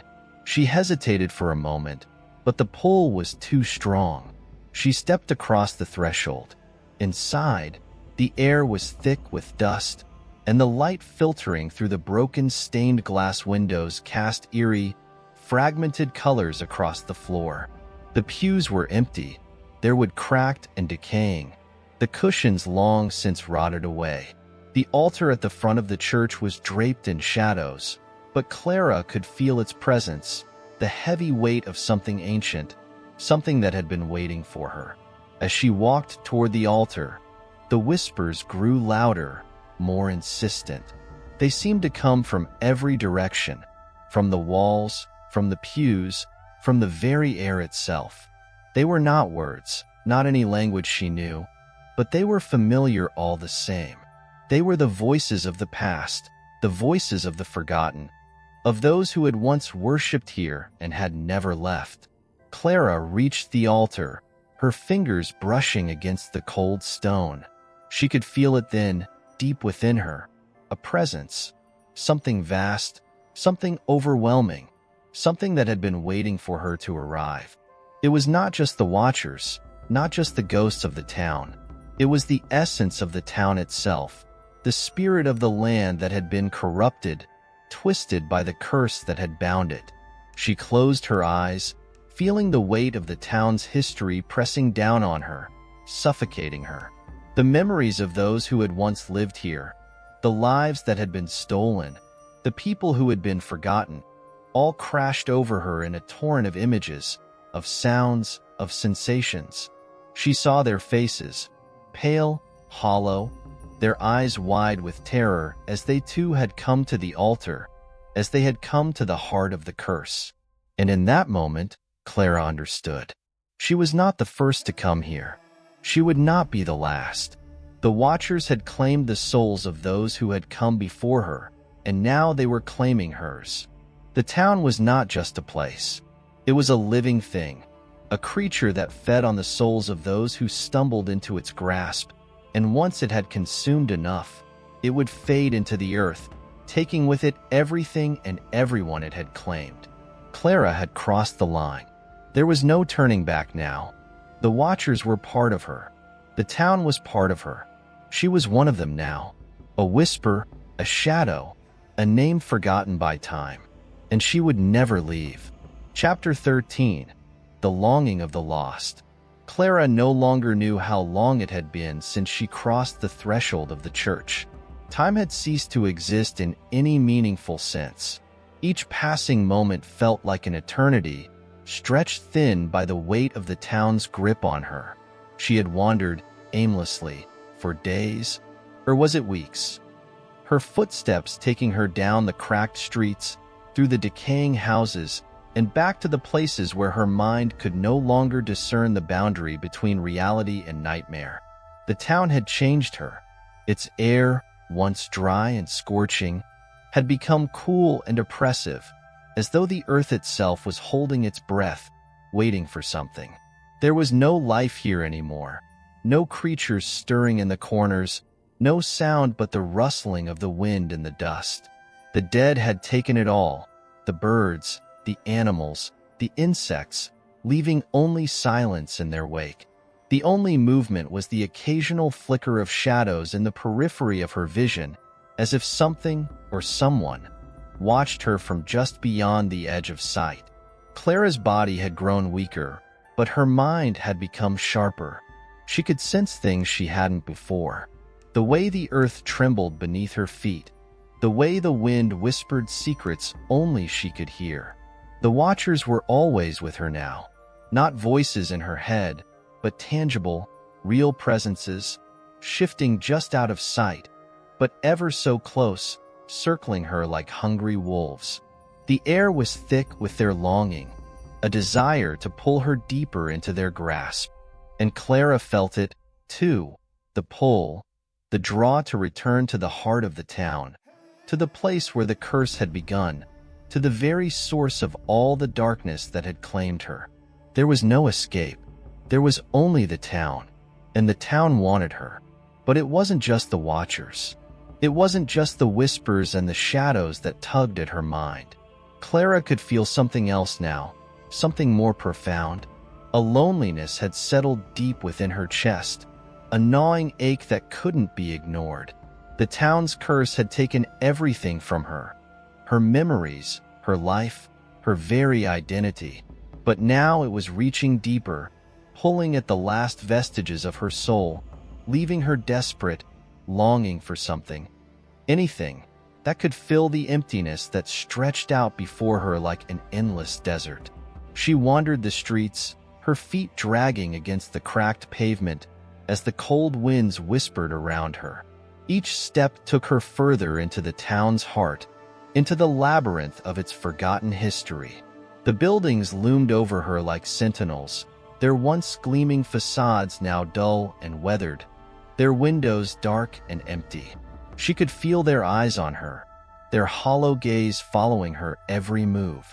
The town was alive, or perhaps it had never been dead, only waiting, watching, for the next soul to come. She reached the center of the town, where the remains of the old well stood. The stone walls had crumbled, the rope long since rotted away, but the well itself seemed untouched by time. Clara stood before it, staring down into the darkness that stretched far beneath the earth. The silence was deafening, pressing in on her from all sides. She could almost hear the whispers now, those voices that had haunted her since her arrival, the voices of the lost, the forgotten, the damned. They were calling to her. She could hear them, faintly at first, but growing louder, more insistent, as though the town itself were urging her to look into the well. She hesitated, her breath shallow, her heart racing. She knew what lay within, the memories of those who had come before her, their lives swallowed by the curse. She could feel their pain, their desperation, their longing for release. It was the same longing that tugged at her own soul, the same emptiness that had settled deep inside her, growing with each passing day. Her hand trembled as she reached toward the edge of the well, her fingers brushing against the rough stone. The pull was irresistible now, the need to understand, to know what had happened to the others, to know the truth of the curse that had claimed this town. The well was more than just a physical place. It was a doorway, a portal into the heart of the darkness that had consumed everything. With a single motion, Clara leaned forward and peered into the depths. The darkness seemed to swirl, as though something was moving beneath the surface, something alive, something watching her. For a moment, she thought she saw faces. Pale, hollow faces, their eyes wide with terror, their mouths open in silent screams. The faces of the lost, of the souls that had been trapped here for so long, their bodies forgotten, their names erased from history. And then, in the blackness of the well, something moved. It was a shadow, a shape, a figure that seemed to rise from the depths, twisting and writhing in the darkness. Clara recoiled, her heart pounding in her chest, but the pull was too strong. She could not look away. The shadow grew closer, its form becoming clearer, until Clara could make out the shape of a figure, tall and thin. Its face hidden in the darkness, but its presence unmistakable. It was not human, not entirely. The air around it seemed to shift, as though the very fabric of reality were bending in its wake. Clara could feel it now. The weight of its gaze, the oppressive force that radiated from the figure as it rose higher, closer to her. It was not just a spirit, not just a shadow. It was something ancient, something powerful, something that had always been here, waiting for her. Her breath caught in her throat as the figure stepped out of the well, its form shimmering like smoke, its limbs elongated and unnatural. It reached toward her, and for the first time since her arrival, Clara felt fear. Not the fear of the Watchers, not the fear of being consumed, but a deep, primal terror that shook her to the core. The figure paused before her, and Clara realized it was waiting for something, waiting for her to make a choice. She could feel it now. The town had claimed her, yes, but it had also offered her something. It was offering her the same thing it had offered all the others who had come before her. An end, a release from the emptiness, a final surrender to the curse that had consumed everything. Clara closed her eyes. She could hear the whispers of the lost, the calls of the forgotten, urging her to step forward, to give in, to join them in the darkness. But she didn't. Instead, Clara turned away. She knew, deep down, that there was no escape, no way out of this cursed place. The town had claimed her long ago, and there was no going back. But she wasn't ready yet. Not completely. Not yet. Chapter 14. The Veil Between Worlds. The ground beneath Clara's feet had begun to shift, almost imperceptibly at first, as though the very earth were awakening from a long slumber. The town, with its dead streets and hollow buildings, seemed to hold its breath, waiting for something, though Clara couldn't say what it was. Perhaps it was waiting for her to finally surrender, to join the others who had come and gone, to let the curse consume her whole. But she wasn't ready. Not yet. The days blurred together, an endless march toward an unknowable fate. She had seen the figure rise from the well, felt its presence like a weight pressing down on her chest, but the fear it had instilled in her had begun to fade. The terror was replaced by something else, something darker and more insidious. A sense of inevitability. She was drawn deeper into the town now, her footsteps leading her to places she couldn't explain, places that seemed to exist beyond the limits of her memory. The shadows, too, had changed. They weren't just flickering edges of darkness anymore. They had grown thicker, more tangible, as though the very fabric of reality was being warped. Clara could feel them, brushing against her skin, crawling beneath her clothing, pulling at her soul. At night, when the wind howled through the streets, it wasn't just the wind that moved. There were things in the dark now, things that whispered and sighed in languages that weren't her own. She had come to understand, or perhaps accept, that the town was more than just a place. It was a living entity, breathing and pulsing with a malevolent energy that had taken root long before she had ever arrived. The walls of the buildings were not just crumbling structures. They were the bones of the dead, their mortar and stone woven with the memories of the lost. The streets were not merely paved roads but pathways carved into the very soul of the town, leading to places that existed outside of time. Clara had seen the signs. The trees that grew twisted and gnarled, their roots burrowing deep into the earth, as though trying to claw their way into something below. The stones that lined the roads, cracked and worn by the passage of time, yet still stubbornly holding their place. The distant howls that seemed to echo across the plains, carrying with them the voices of those who had vanished long ago. She had come to realize that the town was not abandoned. It was a prison, and she was its latest inmate. She wandered aimlessly, though her steps felt more deliberate now, as though some unseen force was guiding her through the desolate streets. She found herself drawn to the old church again, the one with the shattered windows and the broken altar. The place had once been a symbol of hope, a sanctuary from the darkness that had taken root in the town. But now, it was nothing more than a tomb, its walls bearing the weight of untold secrets. Clara entered without hesitation, though she had never meant to. The air inside was thick and heavy, the scent of decay and dust clinging to the stone walls.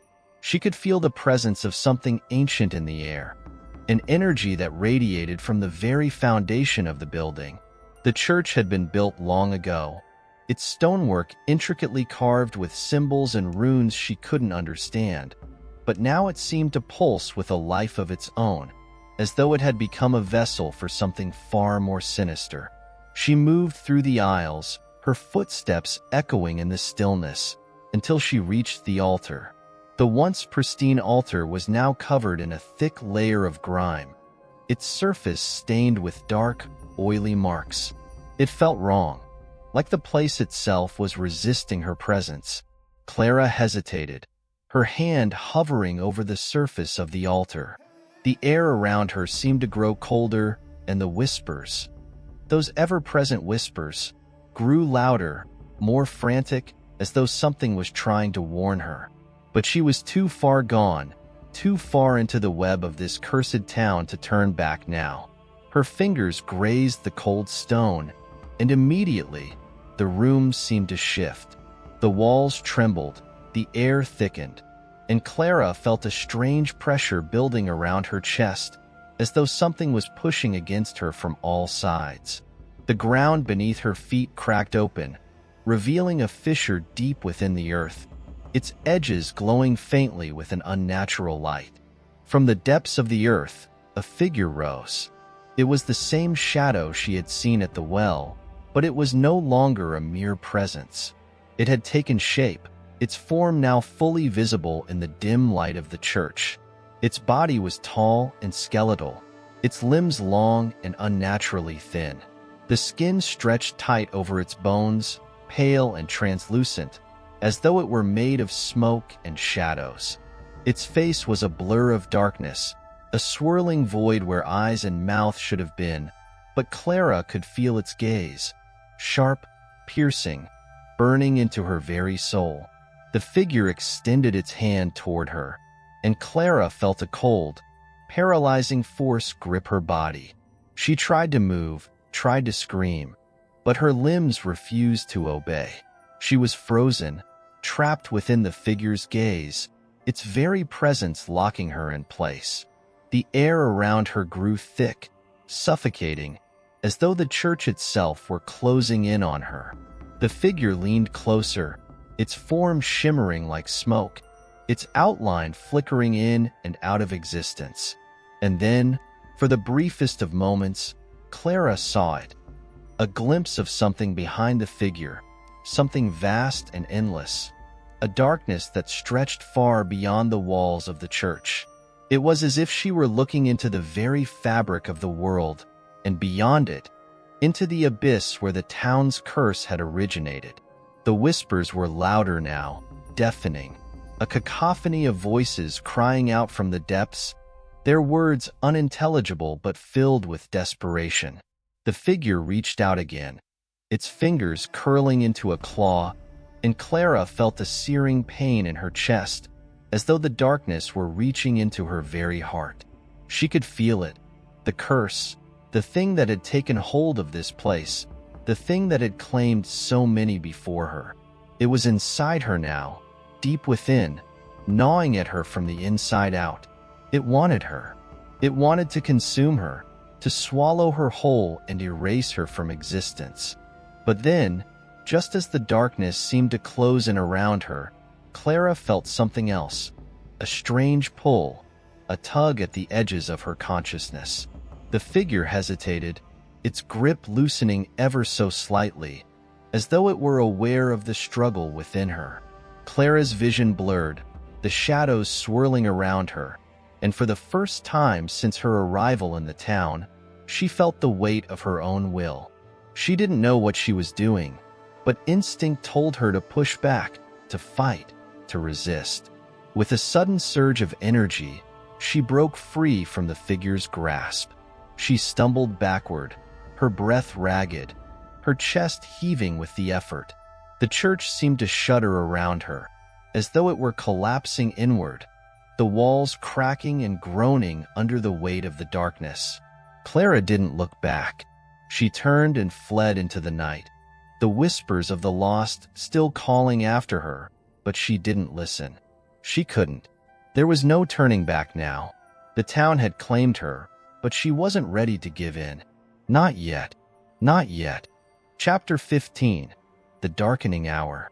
The morning light never fully touched the ground in the haunted desert town, and for Clara, that fact no longer seemed strange. She had stopped looking for the sun hours ago, stopped trying to make sense of the way it never quite rose above the horizon. Instead, she moved through the streets like a shadow herself, her steps soundless on the cracked and parched earth. The walls of the buildings loomed around her like specters, their hollow eyes, once windows, now filled with the unblinking gaze of something far older than the town itself. The air was thick, heavier than it should have been, as though every breath Clara took carried the weight of an ancient, forgotten presence. The whispers still followed her, but they were no longer just voices. Now, they were sensations, small tugs on her sleeve, fleeting glances in the corner of her vision. The town had seeped into her skin, had woven itself into her blood, and though she fought it, there was no escaping it. The town was alive in a way that couldn't be explained, a presence that wasn't bound by time or space. It was a thing of instinct, of hunger, and it was waiting for her to give in. But Clara hadn't yet. She still fought, though she wasn't sure why anymore. Every time she thought she understood, every time she felt a moment of clarity, the town pulled her deeper into its labyrinthine embrace. She wasn't just walking through it now. She was a part of it. The buildings had stopped feeling like mere structures. They felt like an extension of herself, as though they were made of the same flesh and bone. The streets curved in on themselves. Paths that once led somewhere now led nowhere at all. Each turn she took only led her to another hollow building, another shadow-filled alley. She had seen this place 1,000 times, and yet it was still unfamiliar. Clara's mind began to fracture under the weight of it all. She had come here looking for answers, but the answers she found only seemed to deepen the mystery. The town had always been a prison, that much was clear. But it wasn't just a prison for those who had entered. It was a prison of the soul, a place where time and space twisted, where reality itself was broken. It had consumed everyone before her, and now she was part of the cycle. The figure, the one she had seen rising from the well, it had told her as much in its silent, looming presence. It was the master of this place, the keeper of the curse, and it wanted her to join the others who had come and gone before her. But Clara wouldn't let it. Not yet. Her feet led her to the edge of town, to the farthest reaches where the air grew even more oppressive, where the buildings tapered off into nothingness. There, she saw the outline of a new structure, one she hadn't noticed before, though it stood just outside the town's boundaries. It was small and weather-worn, as though it had been there for centuries. A shack of some sort. There was a dark stain near the door, the same stain that seemed to pulse with a sickly energy, but Clara couldn't turn away. She felt drawn to it, as though the shack held the key to everything, the town, the curse, and herself. It was calling to her in a way she couldn't understand, but in a way she couldn't ignore. She approached it slowly, her steps deliberate now, as though the shack were not just a physical object but a force, a living thing waiting to wrap its fingers around her throat. The door stood ajar, swaying slightly in the breeze that never seemed to move anything else. Clara hesitated for only a moment before she pushed it open. The darkness inside was overwhelming, a heavy curtain of blackness that swallowed up the light like a living thing. She couldn't see anything beyond it, but she could feel it. Something was in there, something that had been waiting for her. Inside, the air was suffocating, thick with dust and the scent of decay. The walls were bare, the floor cracked and uneven, but the air hummed with a strange energy, as though the very room were charged with something ancient. Clara moved deeper inside, her feet dragging against the floor as though the shack were trying to hold her back, to keep her from uncovering what lay within. But she didn't stop. She couldn't. At the back of the shack, she saw it, the thing that had been waiting for her.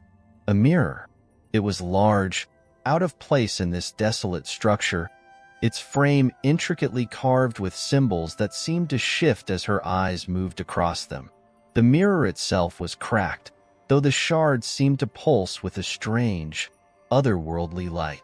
Clara stepped closer, her reflection staring back at her from the glass. But it wasn't just her reflection. There was something else there, something lurking behind her, just out of sight. The town had never been a place.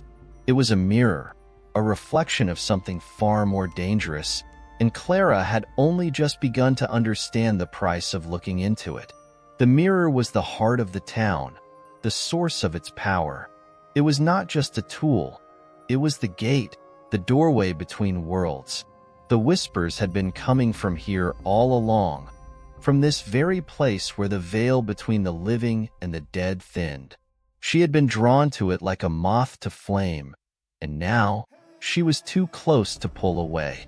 As Clara stared into the mirror, she saw something shift behind her reflection. The figure, she could feel it there, lurking just out of view, waiting for the moment when she would lower her guard. But the figure didn't move. It didn't need to. The mirror was already pulling her in. She could feel it, an overwhelming force drawing her forward, deeper into the glass, into the other side. The reflection began to distort, the edges warping and stretching, as though reality itself was tearing apart. The town, the curse, the town's dark heart, they were all here, in the mirror. In this one place where the line between the living and the dead had dissolved. Clara's heart pounded in her chest, but she couldn't look away. The whispers grew louder, more urgent now. She could hear the voices clearly, screaming, begging for release. And then, through the blur of distorted images in the mirror, she saw something she had never expected to see, herself. But not as she was now, standing in front of the glass. No, the reflection showed her something else, something darker. She saw herself, not in the present, but in the past, when she had first arrived in the town, innocent, unaware of what was to come. The reflection of her past self smiled back at her, but it wasn't a smile of comfort. It was a smile of recognition. It knew her far more intimately than she could have ever imagined. And then, the smile vanished. The reflection of Clara reached out from the mirror, its hand stretching unnaturally long, curling toward her with fingers that seemed to drip with shadows. The pull of the mirror grew stronger, more insistent. Clara stumbled backward, her breath coming in short gasps, but her body didn't obey. She was rooted in place, trapped in the reflection. She could feel the shadows inching closer, could feel the cold of the mirror seep into her very skin. And then she saw it, the true face of the town, the thing that had been watching her all along. The reflection in the mirror was no longer just hers. It was everyone's, everyone who had ever come and been consumed. The faces of the lost, their eyes wide with terror, their mouths open in screams that Clara could hear but not understand. The veil between worlds had been torn, and she had crossed into the darkness. But it was too late to turn back. Chapter 16. The Final Echo. Clara had no idea how much time had passed since she first stepped into the mirror, or perhaps it was more accurate to say that time no longer mattered. The air around her was thick, and the world seemed to stretch and shift in ways that defied any logic she had known. The ground beneath her feet was no longer solid. It felt as though she were walking on a layer of fog, drifting just above the surface of the earth. She could see the town, but it wasn't the same. The buildings were faded, their walls crumbling and breaking apart like decayed bones. The streets were swallowed in shadows, and even the sky above her was an endless abyss, black and devoid of stars. The whispers surrounded her now, a constant hum, a chorus of voices that had once seemed distant but were now suffocating, pressing in from all sides. The faces in the shadows watched her, eyes that were both familiar and alien. Some of them were people she had known, some were strangers, but all shared one thing: an endless, silent scream that reverberated through her very being. The souls of the lost were trapped here, bound to the town, bound to this endless twilight that had once been a place of life, but now existed only in a cursed limbo. Clara's legs moved forward, though she didn't know how or why. It was as though the town itself were guiding her, pulling her deeper into its heart. She passed through the ruins of what had once been homes, empty and hollow, their foundations cracked and sinking into the earth. As she walked, her shadow stretched unnaturally long, warped by the dim, shifting light. It twisted around her feet, reaching out like a thing alive. She stopped, but the shadow didn't. It continued to move, crawling toward the remnants of the old well that she had first seen when she had entered this forsaken place. The well was no longer just a structure. It had transformed into something else, something darker. Its stone walls were slick with a viscous black substance, and the air around it felt cold, as though it had been untouched by the warmth of the living world for an eternity. Clara didn't approach it. She couldn't. There was something in the depths of that well that she knew, something that would swallow her whole if she allowed herself to look. She turned away from it, her breath shallow and quick, but the whispers only grew louder. The sound of her steps echoed through the empty streets, but it was distorted, warped. The deeper she ventured, the more the town seemed to warp with her. The buildings, the ground, the air. It all became fluid, as though she were slipping through the cracks of reality itself. And yet, despite the horror that pulsed through her veins, she kept walking. She had no choice. She knew that if she stopped, if she stood still for even a moment, the darkness would come for her. It had already claimed so many others, and it was hungry. The town was hungry, but it had grown patient. It had been waiting for Clara to make her final choice, to choose whether she would be swallowed by its void or if she would escape, broken and empty. She felt a sudden pressure in her chest, as though a great weight had descended upon her, an invisible force pulling her toward the very core of the town. She could see it now. At the center of the ruins stood a shape, dark and formless, but its presence was overwhelming. It wasn't a thing that could be seen with the eyes alone. It was felt, a suffocating presence that filled the space around her and pressed down on her from all sides. It was the heart of the town, the source of its power, the thing that had drawn her in from the beginning. Clara stumbled forward, her vision growing blurred as the darkness pressed in, but she couldn't stop. She had to keep moving, even as the shadows closed in around her. Her feet dragged, her body exhausted, but still, she moved. The shape in the center of the town was beginning to take form. It wasn't human.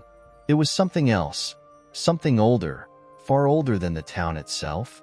It loomed before her, a mass of shifting shadows that seemed to bleed into the very fabric of the town.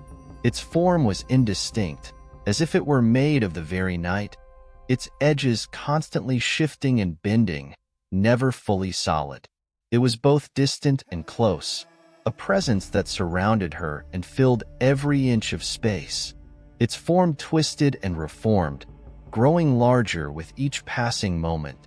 And then Clara saw it, not with her eyes, but with something deeper, something that existed beyond the boundaries of her mind. She saw the town, all of it, the lives that had been lost here, the souls that had been consumed by its curse. They were there, in the darkness, trapped in an endless cycle of suffering. She saw the faces of those who had come before her, their bodies twisted and broken, their eyes wide in eternal horror. They reached for her, begging, pleading for release. But there was no escape. Not for them. Not for her. Clara's breath hitched, a sudden chill sweeping over her as the town's true nature revealed itself. It wasn't a place. It was a tomb, a prison, a living, breathing thing that had devoured the souls of those who had dared to enter, and it was hungry for more. But Clara was different. She felt it now, deep within her. The town was powerful, yes, but she was not its prisoner. She had never been its prisoner. She had been its key. She understood now. The town had never been a place to escape from. It had been a place to understand. And now, at the very heart of it, Clara had unlocked its secret. She had seen it, the thing that had eluded every soul before her. The darkness wasn't just a force. It was a reflection of the human soul, of the parts of a person that had been broken and lost. The town had fed on those broken pieces, trapping them in a never-ending cycle. But Clara had faced it, had seen it for what it truly was. And in that moment, she realized that she was free. The darkness began to recede, shrinking back into the ground from where it had risen. The shadows that had clung to her faded, leaving her in a strange stillness. The air cleared, the pressure on her chest lifting as the town exhaled its final breath. The whispers quieted to a dull murmur, and for the first time since her arrival, Clara felt a strange peace settle over her. The town had been waiting for her, but it no longer needed her. Its hunger had been sated, and the curse had been broken. She was free. The town had no more power over her, no more hold on her soul. She turned and walked away from the heart of the town, her steps light as the world around her began to crumble. The buildings, the streets, the very earth beneath her feet. All of it began to fade, slowly at first, then faster, until it was nothing but dust in the wind. And as she walked into the light that finally broke through the endless darkness, Clara knew one thing for certain. She had faced the very heart of darkness and survived. The town, and everything it had been, was no more, and she was free.